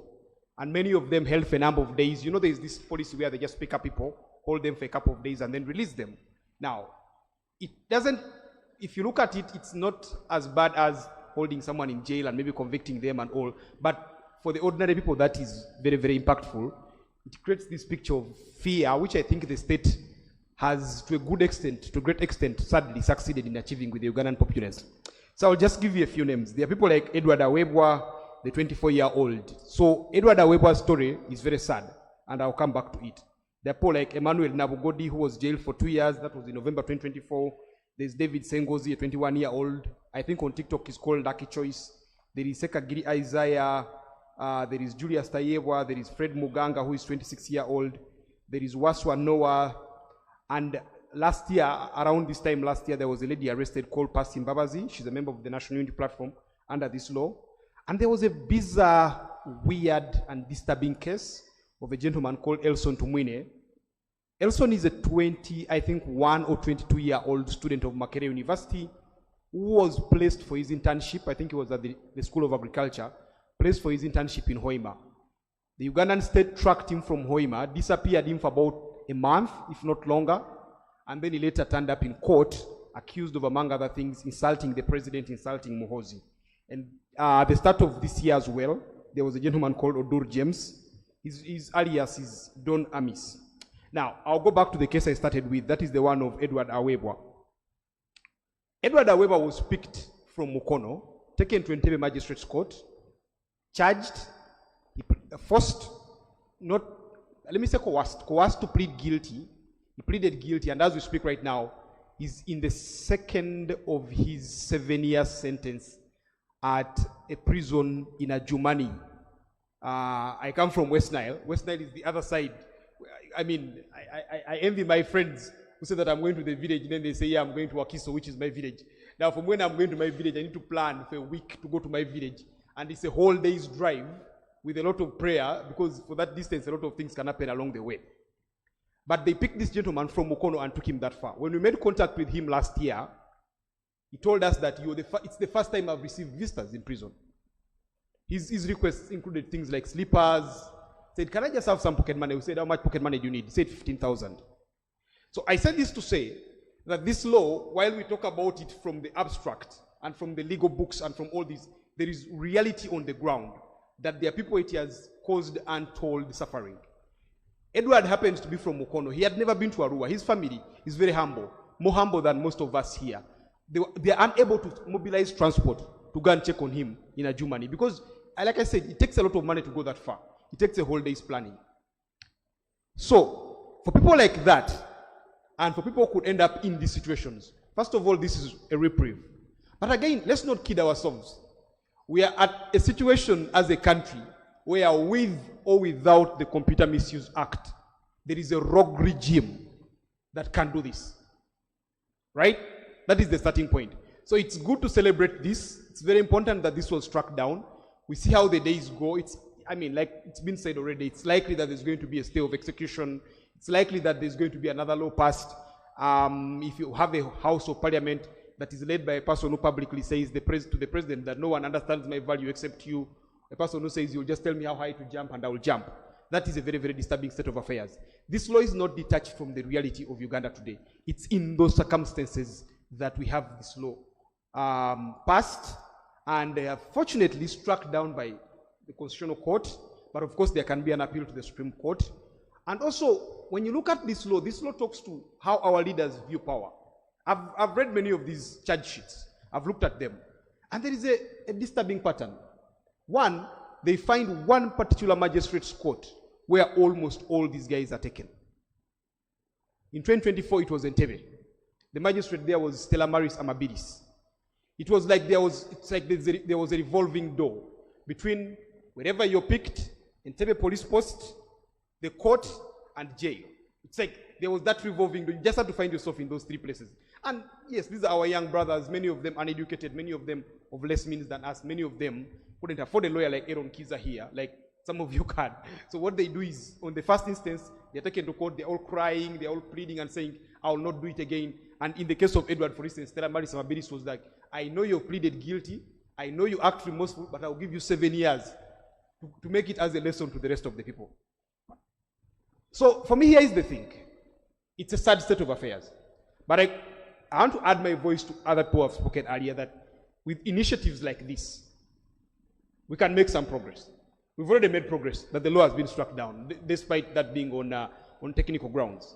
But there's much more we can do. And if each of us pulls our weight as Ugandans, maybe that law will never come for me. I'm not saying it won't, it can today. I can be charged under that law for things that I've said now. It doesn't matter that the law was struck down, because we live in a country where rogue people can do whatever they want, and they will point to the law even wrongly. But if we all pull our weight, if we all do things like we are doing here, and that is why, for instance, Agora, for instance, we try to do our part, and I would just say that we have a Twitter space today, 7 to 9, where Isaac Semakade is confirmed as a panelist, and we'll talk more about this law. But yeah, if all of us pulled our weight, that's going to be a big deal. For those who have already been convicted, now to your question finally, sorry that I passed through Kenya to get to your question. But to your question right now, I think we'll need to appeal many of them.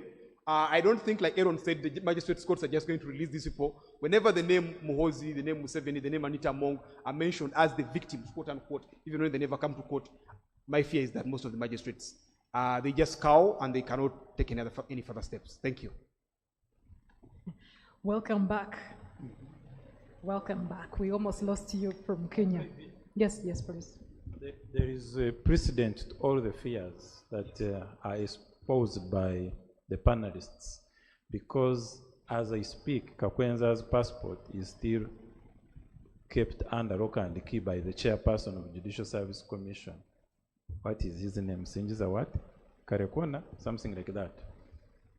And on the basis of no law, he hid it, disappeared with it, and there is a constitutional judgment in Andrew Karamaji nullifying all the 2 counts on the basis of which he had been detained.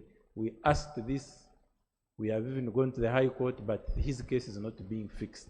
So the legal norms in Uganda have never been a problem, but the political climate, the soiled political climate has always been a problem. Uganda's problem has never been laws. We have a fairly progressive constitution, or at least what is the remainder of it having been serially butchered by Museveni. So that's just one example, the Kakwen's example, but there are many examples of people who are being held extra legally. Thank you. Thank you for that addition. I'll circle back to you for another round of questions. But right now, Mr. President, I don't know if you're online. I'd like to come to you now. Please confirm. Yes, I am. Thank you. Okay. Pardon me. I've just been alerted that you are part of the panel. So I would like to get to you in your view. Would you say that what would you say is the single most consequential holding of this judgment? Would you say that the court resolved more procedural issues when it comes to quorum or substantive constitutional concerns? And how should we interpret the court's stance on Parliament's legislative process? Over to you, Mr. President.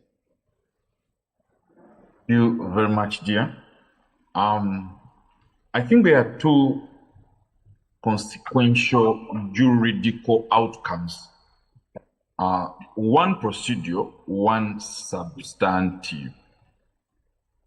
Procedurally, the court has confirmed its decision in Wakiso Mira Growers and Dealers Association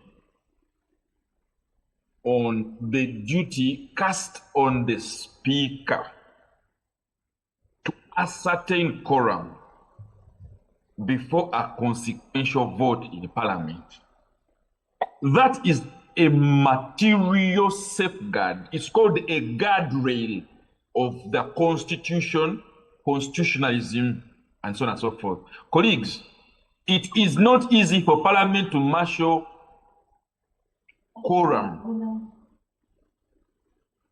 under the test the court established in Wakisomira Growers.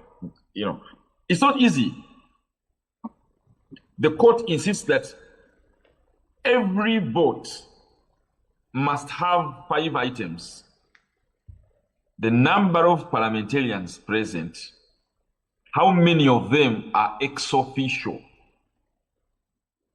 so that we can then know how many of them are entitled to vote.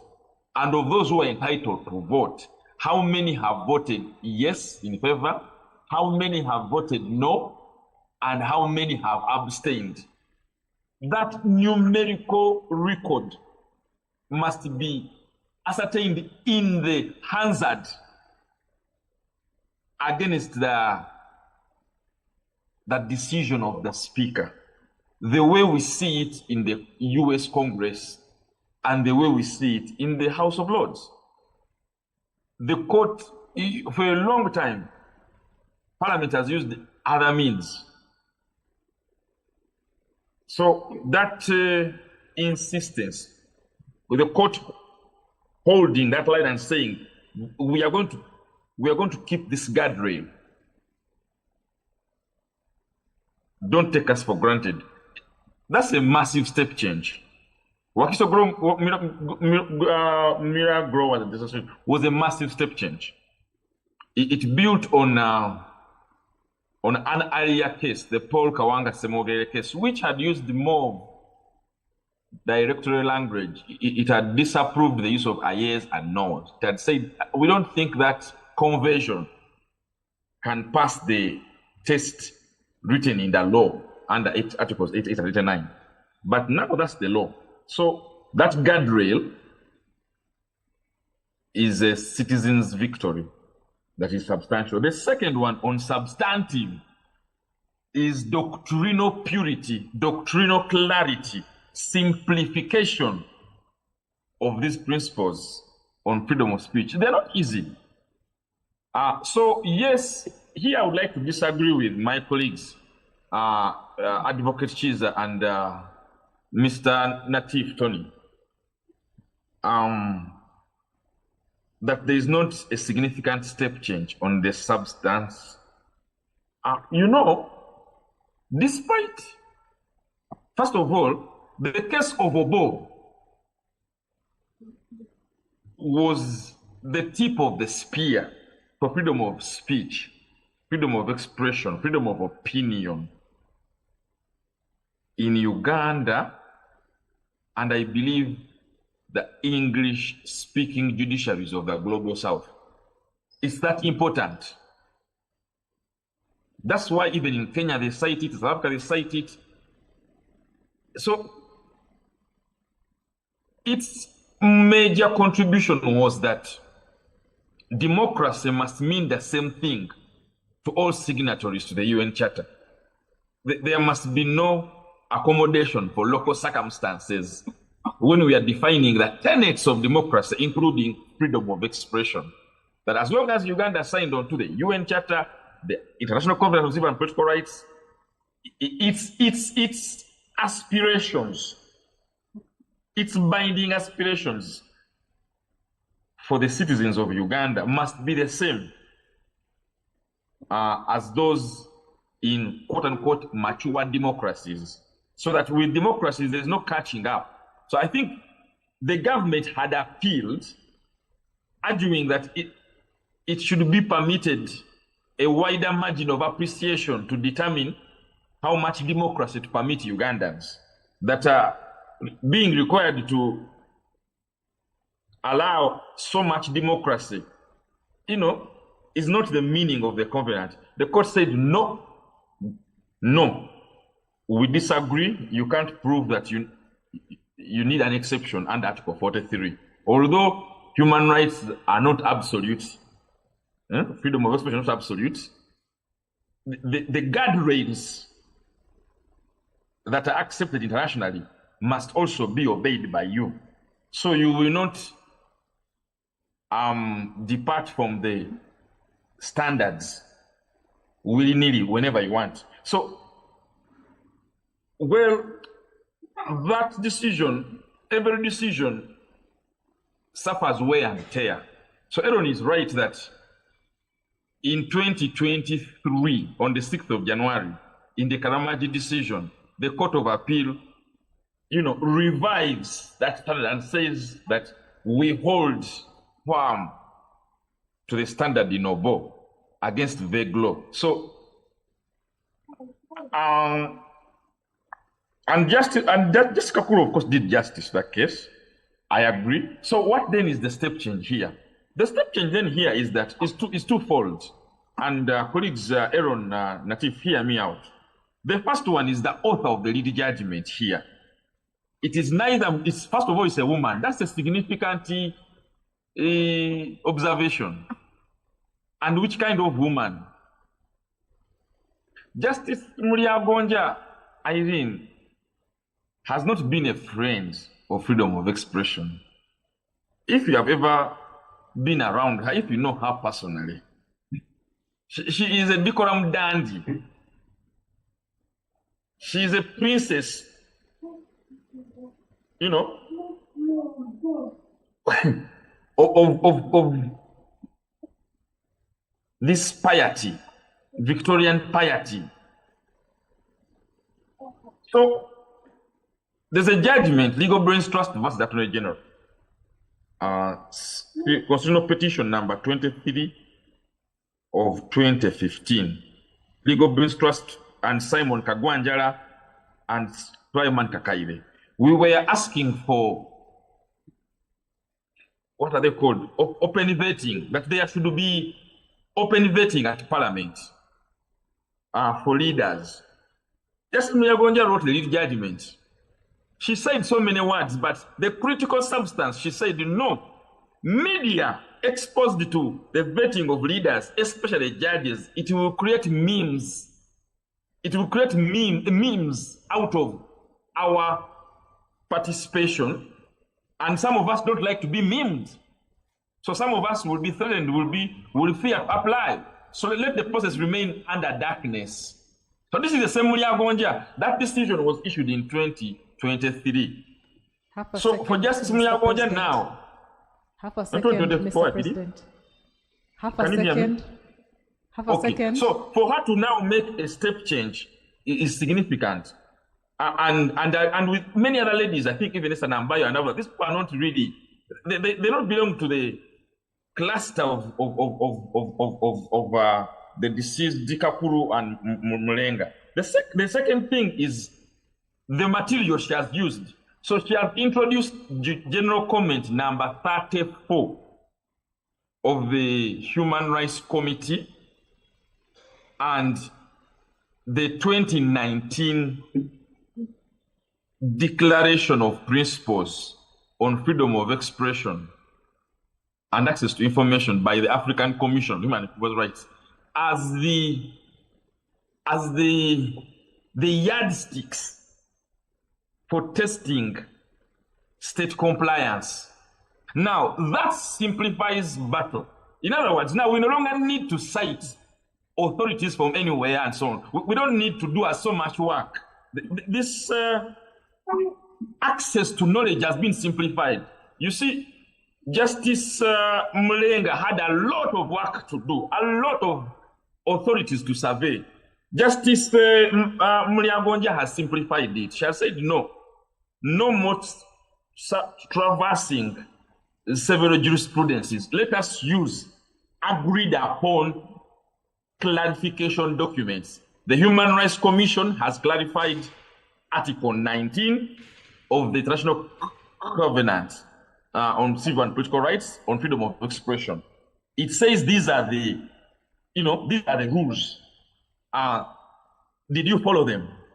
If you did, we nullify. Then African Commission principles. When you look at those documents, they are written in plain English, is and was for the common man, for the lowest judiciary, because, of course, these documents, to simplify, it's called translation, so that nothing is lost in translation. So that's a big step change, colleagues, jurisprudentially. I wanted to offer an example, and I asked that they post something for you to see it for yourselves. Allow me some time here. Can the technology people post something? I ask them to post. Just to read general comment number 34. What is in there? I would like someone in the room just to read that thing and understand. So these are things that have been hidden. You try to offer it to a magistrate, they can't. But now this is so clear. So this helps us to. It's a guardrail against malicious prosecution and so on and so forth. We don't need so much. This court has said there are two documents, this thing and this one. So in defense of the right to insult and offend, they said these things are opinion. If someone can help me in the room there and just read on that paragraph, you will see it. Now this is law.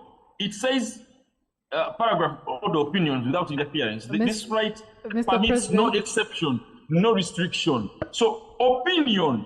Mr. President, let me read. Freedom of opinion, paragraph 1 of Article 19 requires protection of the right to all opinions without interference. This is a right to which the covenant permits no exception or restriction. Freedom of opinion extends to the right to change an opinion whenever and for whatever reason a person so freely chooses. No person may be subject to the impairment of any right under the covenant on the basis of his or her actual, perceived, or supposed opinion. All forms of opinion are protected, including opinion of a political, scientific, historical, or moral or religious nature. It is compatible with paragraph 1 to criminalize the holding of an opinion, the harassment, intimidation, or stigmatization of a person, including arrest. Scroll through. So, yeah. It continues to the next page. Yeah. And that's very important, yeah. Scroll it goes, down. I don't know why that person cut it. I don't know, so maybe for observance of time. Yeah, no, it's very important. Okay. You're given one page. I don't know, you've cut it. It's longer. I think they're trying to find it, but we could continue or we could circle back So to anyway, it as you finalize. So the point is that previously you need a lot of material to give a judge to make these points, that opinions are protected law, are protected. There's, Toko has surveyed these charges very well.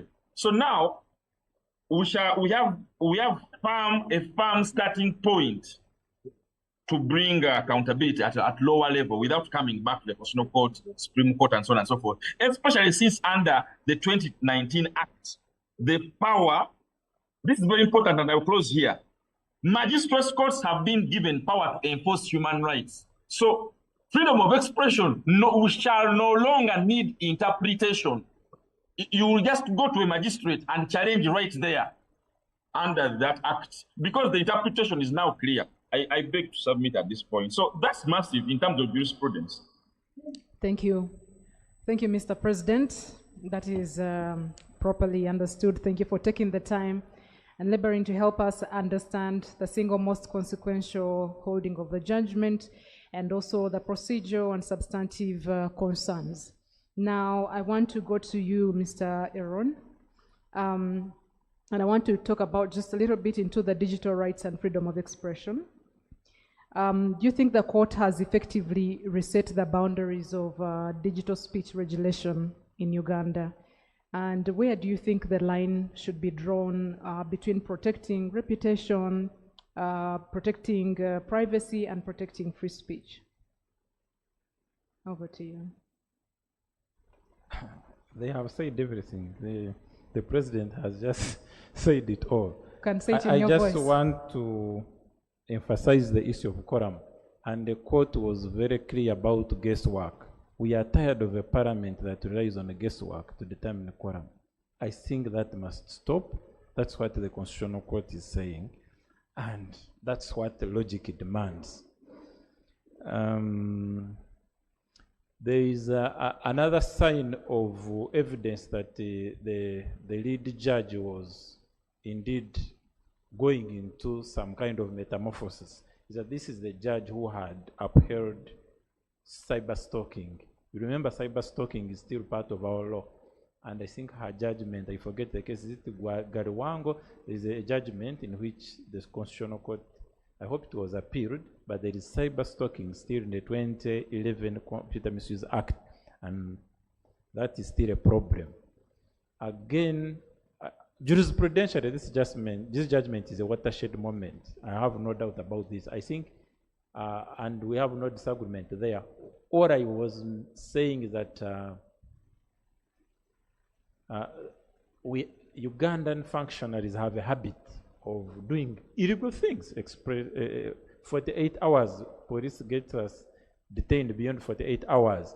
But still, we need good laws, we need good judgments like this to push back, because they are very big arsenal in the hands of those who are fighting for freedom. So we really appreciate this. The other thing that this judgment has done, relating not just to digital rights but to human rights generally, is it's not that it's entirely novel, but they have succinctly clarified the application of international law, one as an interpretative guide to constitutional litigation, but also any court should be able to rely on the International Bill of Rights, the United Nations Declaration, the 48th Law, the 1966 Covenants, ICCPR, and the Covenant on Social, Economic, and Cultural Rights. The judgment in an interesting way, simplifies how courts can rely on them as part of our law, since we have really signed them congruent with the Constitution. Why I said that I think, so the judgment, again, in your question of digital rights, it does a big, to use Isaac's words of step change. It's a step change for digital rights. It has put to bed, there was a retrogressive judgment in Mwembo's case, which had saved criminal defamation. I think this judgment now buries it, and we no longer have criminal defamation in Uganda as part of our law. They used the creatively went about it in this judgment. This judgment was the Constitutional Court's way of saying that they are sorry for the wrong decision they reached in the Mwembo case about the decision. And I'm happy that they have repented. And so repetition, as again the judgment clearly said, can be protected through civil remedies. If I annoy you, and some of you I'm bound to annoy you, unfortunately our friend is in prison. He has been annoying me, you know that very well. But I don't want him to be in prison. You guys, we should be able to annoy each other, abuse each other, and because we are in a civilized society, we're in a democracy, no one should detain another. No, that's overreach. If I annoy you, ask me for money, I will pay you. If I delay paying you, sue me, or be patient with me. But this business of someone annoying you by abusing, and for you, because you are in power, you detain them, is not just unconstitutional, but also a kick. Privacy, this law was after all superfluous and unnecessary because we have a Privacy Act. So what was this law trying to? So on the ground of the fact that it was unnecessary, it would have been annulled, but they didn't even get there because quorum, they didn't have it. For freedom of expression, as the Andrew Mwenda judgment said, the Obo decision is the encyclopedia. There we have not, and of course, the international jurisprudence, the declaration on African declaration. I think this judgment is good for freedom of expression. It's good to, it does not threaten privacy. Privacy is being protected. Reputations are protected enough. We don't need criminal sanctions to protect reputations. Is there anything else that about digital rights? So the only remaining thorn in the flesh of digital rights maybe is cyber stalking. And just like we have done away with the criminal defamation, finally we have to get a way around cyber stalking because I think it is still part of the old Computer Misuse Act. Thank you very much. Thank you, Councillor Aaron Kiza, for that response. I wanted to pass this same question to Mr. Natif, but I don't know if he's online. Media team, you can help me confirm. As we wrap this up, I think I just want us to be done with that in the next 10 minutes. Media team, help me with that. We'll come back to Mr. Natif if he's not yet back in. Let me know, give me a thumbs up or something. So I will turn to you, Mr. Mokose Arnold, for this particular one in, I think in just 1 minute, right? Because we've heard pretty much about it. Some of them have been repeated. So in just as we look forward on we try to look on the way forward. What should an ideal rights-compliant digital regulation framework look like for Uganda, in your opinion? Yes, thank you once again. I think in this digitalized world, the world is now, we are in a global village, and I think like the senior counsels and other advocates have raised it. I believe this judgment paves a clear path and way for an inclusive and free environment. And going forward, I speak basically on the side of media. I think right now media is free because this judgment arrests the fear in media, or media fear, to an extent that there is some information that has not been aired simply because of this law.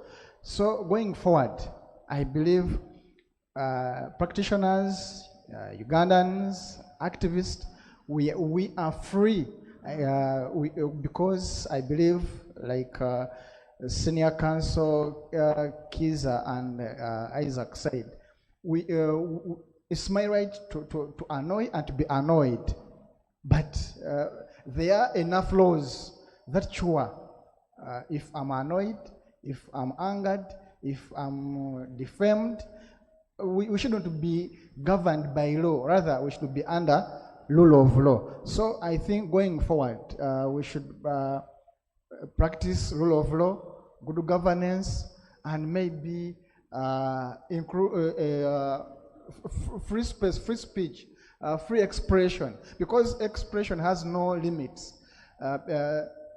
The way Counsel expresses himself isn't the same way I do. Some people express themselves by throwing away cups in their hands. Others just keep quiet. Others just cry. But they're expressing themselves. So you can't bring a law to determine on how I should express myself. So as an activist and a media practitioner, I believe this is a landmark judgment that has cured a lot, and I believe we are free to practice our profession. Thank you. Thank you very much for responding right in time. I believe that is necessary. And like I've mentioned, we're trying to round this up. Media team, please let me know if Mr. I'm on. Okay, thank you very much. Now, I don't know at what point we lost you, but there's a question that I had put to Aaron, Council Aaron, and it's in line with digital rights and freedom of expression. So I'd like to push it back to you, since you're part of the civil society. I want you to share with us what it is you think the line should be drawn when it comes to protecting reputation or privacy and protecting free speech. Did you get that? Yes, that's an interesting take. What we need to understand is we are not short of laws that protect reputation without criminally punishing speech. Our legal framework totally takes care of that. It's just that we never test the boundaries of these laws. But you know, and one thing as civil society that we need to understand is that when we are contesting for space to be able to speak freely, to act freely without repression from the state, we cannot pick and choose whose rights we have to protect. I'll get back to a certain case that really opened the floodgates in this regard. I heard Mr. Toko earlier mention some names, but he missed a very important person called Musana. I think he's called Pressure 24/7 or something. Isaac must know him.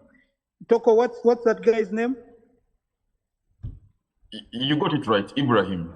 Yeah, but Ibrahim. Pressure on TikTok. Pressure 24/7. Pressure 24/7.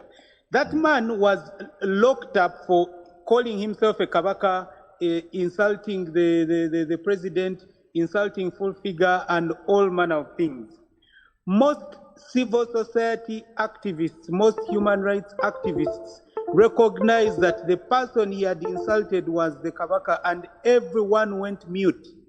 And we came out and said, you know what the state is going to do is, if you pick and choose whose rights to freedom of speech you defend, you're going to expose yourselves to the same oppressive laws that they're using to charge him, just because you're recognizing that there's certain power that you cannot challenge. So as activists and people who care about freedom of speech, we should not allow ourselves to pick and choose favorites based off of our recognition of power. So if we are going to be about defending everyone's freedom of speech, the devil's freedom of speech should be defended with the same vigor as Jesus' freedom of speech. That is the only way we can then ensure that decisions like what the Constitutional Court gave the country a few days ago are recognized and become commonplace in our society. In some of the societies where freedom of speech is recognized and properly codified in daily existence, jailing someone for saying you're stupid would cause an uproar. People will go to the streets regardless of political affiliations, religious affiliations. They are united in defense of basic tenets of democracy. So if we pick and choose who we defend, as the case of Musana showed us, you can go back in time. Isaac knows we usually have something we call digital debris. When we go back in time, no human rights activists outside us actually stood up, and we took a lot of flack for it, because we are selective, just like the state is also selective in prosecution. We are also selective, we have favorites, and we need to stop that if we are going to be taken seriously as defenders of speech. Thank you. In fact, ULS, I would like to beg that ULS recognizes people like Musada as fighters, as luminaries of the fight of freedom of speech. But thank you very much. So I want to, as we conclude, I want to get off with you once and for all. If, as you wrap up, what do you think should be the role you, as civil society, as a player in the civil society or media, can play, in protecting these rights, or in the state that we are in as is? What role do you think you could play? You can also wrap up after that. I think we need to constantly come to the defense. Rights are not just given. The words of the Constitution are usually merely words. It is active participation of citizens in the public realm that then makes these things mainstays. I tend to see lawyers running back to quoting laws and all that stuff, and you're quoting laws to a police officer who has a gun on your butt, and you're surprised that he's not responding. It's because the power these people have does not necessarily come from the law, or the law to them is just written words. So if we continue just looking at the laws and judgments and reciting all these statutes and thinking that our rights will suddenly emerge because we somehow verbalized and memorized all these statutes, we are wasting our time. We are piecing in the storm. So we need to constantly engage in the public realm and push back, push the limits. I don't know how many of you are so into philosophy, but there's a lady called Hannah Arendt. She did some work on the banality of evil. And she said society starts dying when, a lot of people ignore the public realm. So we just become mindless automatons that are just about survival and the next meal and the rent and our children's fees. And we judge ourselves by how much better we are to our peers in terms of the neighborhoods in which we stay, the cars we drive, where our children go to school, and we forget that we are simply the richest fools in slums. So we need to, as citizens, not as, when you label us as civil society actors, you kind of otherize us and you put some responsibility, special responsibility on us to fight for rights for everyone. But every citizen in this land has a responsibility to fight for these rights. Insult someone and defend yourself. Defend your point in the public space against crowds, however many they are. Just stand up and defend yourself. I'm able to go back and say, look, here is the online debris from Musana, because you guys who are pretending to be civil rights activists shut up when Musana was being dragged to police simply because you feared to insult your friends who believe in the Kingdom of Uganda, which I actually also do. But your fear of offense, ironically, got you to stay out of this contest, and you will only shout because, oh, Museveni's government is now repressive. Why? Because politically you're against Museveni. Half a second. Yeah, you understand. So we need to be able to call out every side without fear or favor and make this a normal routine of our daily existence. That's the only way we're going to live in a very peaceful society that respects freedom of speech. I think my half a second is done. Thank you very much. Thank you very much. He said something to do with, we are the richest fools in the what? In the slums.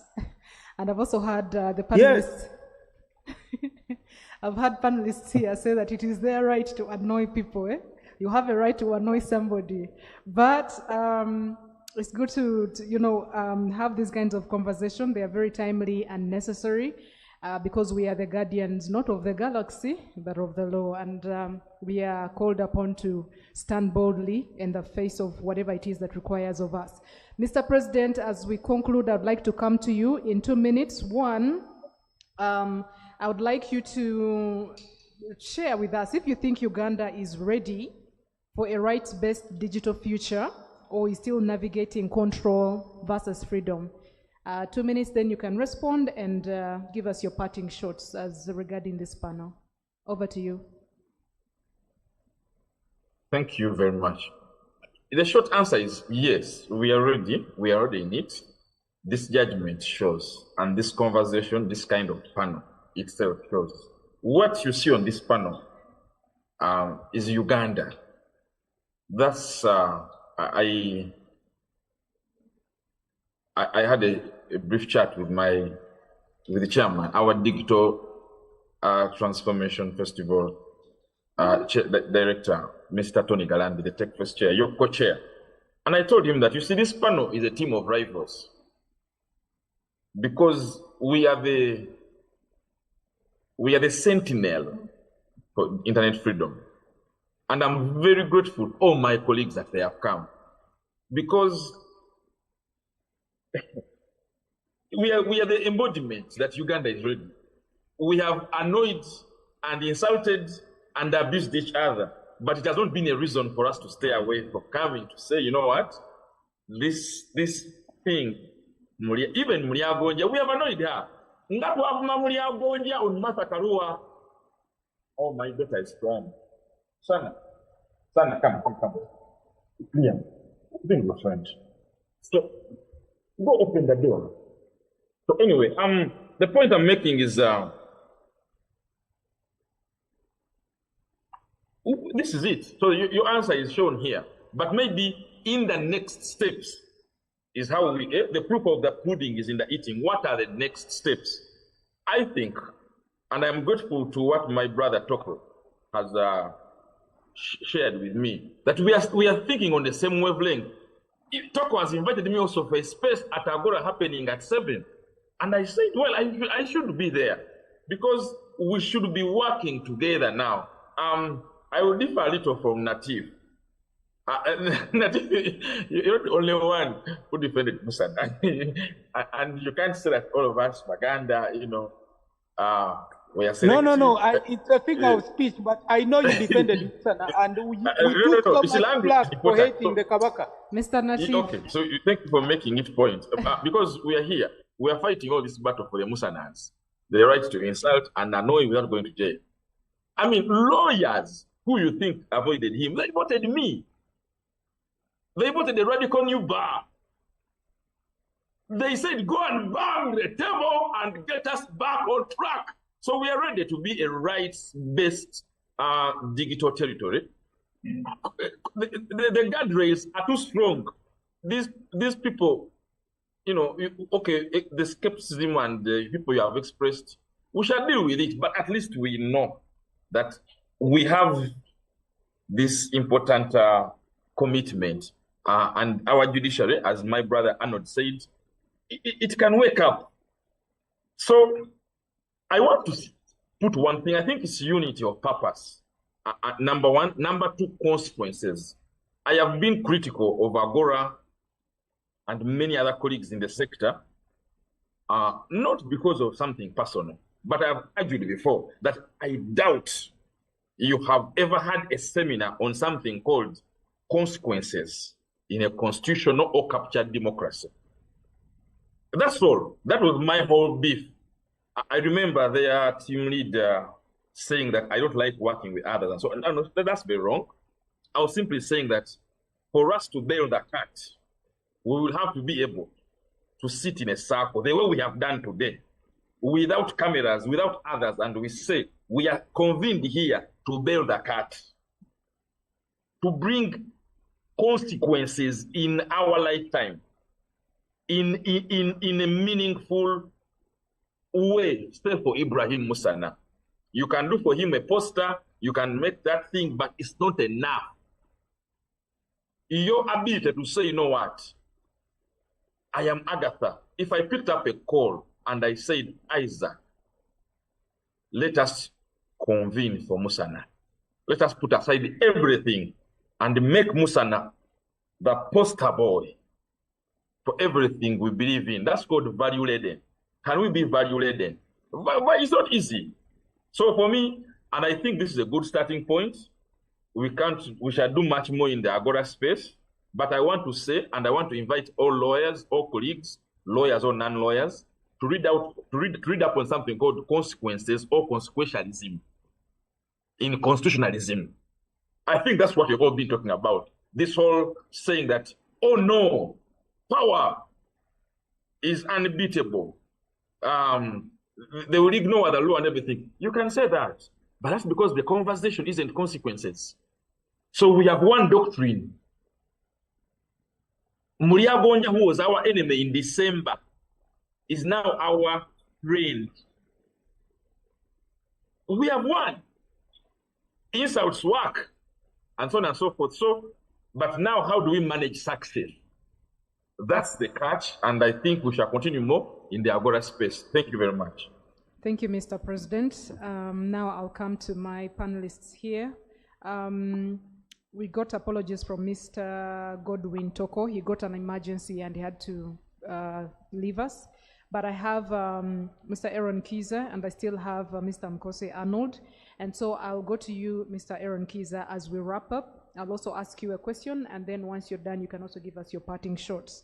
And so I will say that if you were advising Parliament today, what would you do differently? What would you have them do differently going forward? Yeah.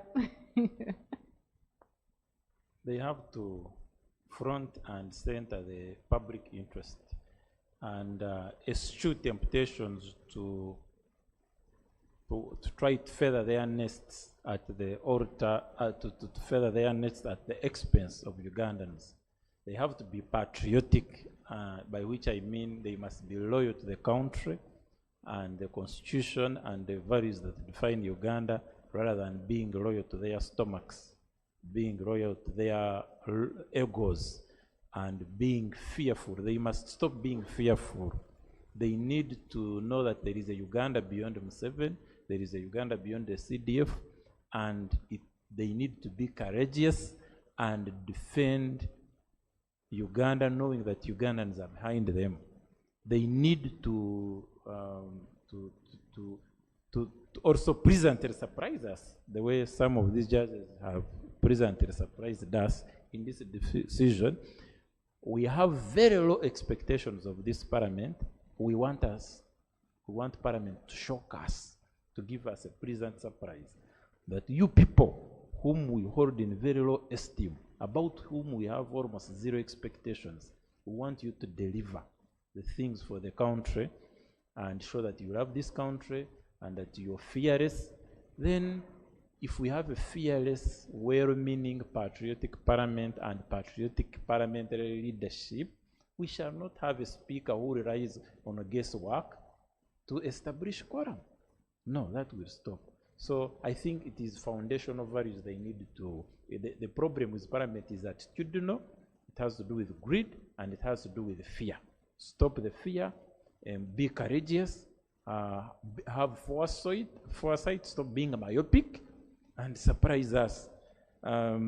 I think I've combined my voting shots. Yeah, thank you very much. Yeah, surprise us. Parliament should surprise us. Okay, thank you very much, Aaron Kiza. We do appreciate you. And now, over to you, Mr. Mkose Arnold.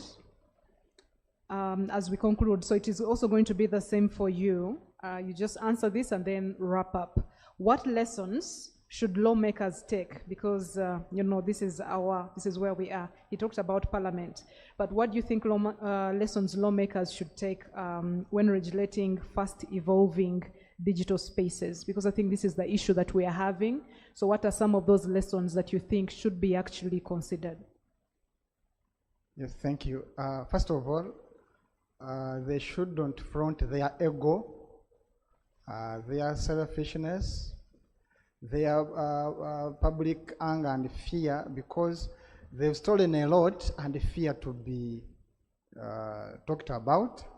So I think they should front national interests, country before self, and listen to our voices, because I believe if they had listened to our voices during the committee stage, maybe even the law wouldn't have been passed. Two, because they are full of ego and they couldn't listen to us. So they should drop their ego. Maybe another thing is they should stop rushing laws. Uganda is one of the countries with the best laws. So ruling us by law other than rule of law should stop. I know most of them are hungry, and I'm worried about our new legislators coming in. Most of them are poor, some are too illiterate, some are idiots, because I'm angering them. So,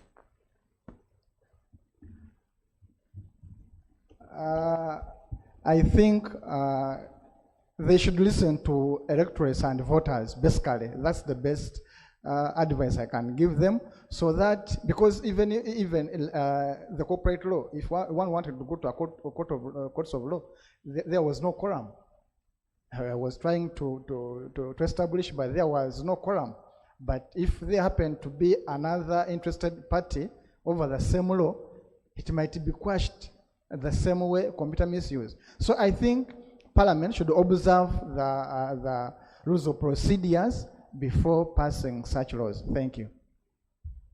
Thank you very much. Ladies and gentlemen, online and in the room, I would like you to help me put your hands together and appreciate this amazing, amazing team that has given us their time to discuss Computer Misuse Act. We've been talking about the constitutional petitions numbers 34, 37, and 42 of 2022 regarding judgment, analysis, and next steps. So we want to appreciate Mr. Anthony Natif, who joined us online, our president, Mr. Semakade.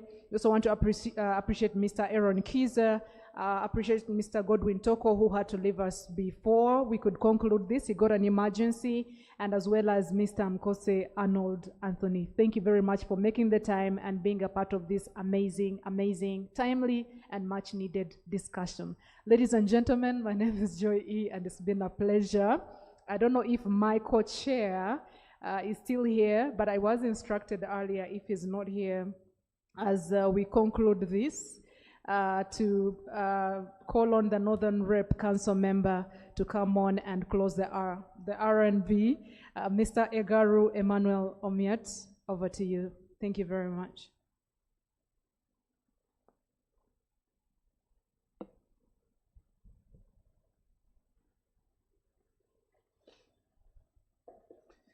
Okay, thank you very much, the co-chair, for this very wonderful session, and thank you so much for managing the session so well. I want to thank all of you for attending, sparing your time, and participating. Today, as you can see from the program, it was action-packed. A lot of very important items which have been well executed. So I want to thank all the participants. In a special way, I want to thank our the last panelist in this last session. You have done justice to this topic, computer misuse. We have seen passion. We have seen knowledge, hunger. And I could say we have seen everything. You have done so well. We are so proud of you. I'm sure the people who are here and online are so proud, and you could not find any better time or place to be other than being here today. And so my job is very simple. But before I conclude, I want to, in a special way, also thank the President of Uganda Law Society and Council member for the good leadership you're providing. And I want to thank the Secretariat team for putting this together. And I want to thank everyone, Fourth Estate, our camera people who are ensuring that even those who are online are able to follow. In a nutshell, I want to thank everyone who have spared time, who have participated in one way or the other. I want to wish you the very best, even as we enjoy the public holiday today, especially to our Muslim brothers and sisters. We want to wish you a very wonderful day tomorrow, Eid. And with these few remarks, I do wish on behalf of Uganda Law Society Council to declare the 7th Radical Nuba live session of 2026 adjourned to the next session. Thank you very much.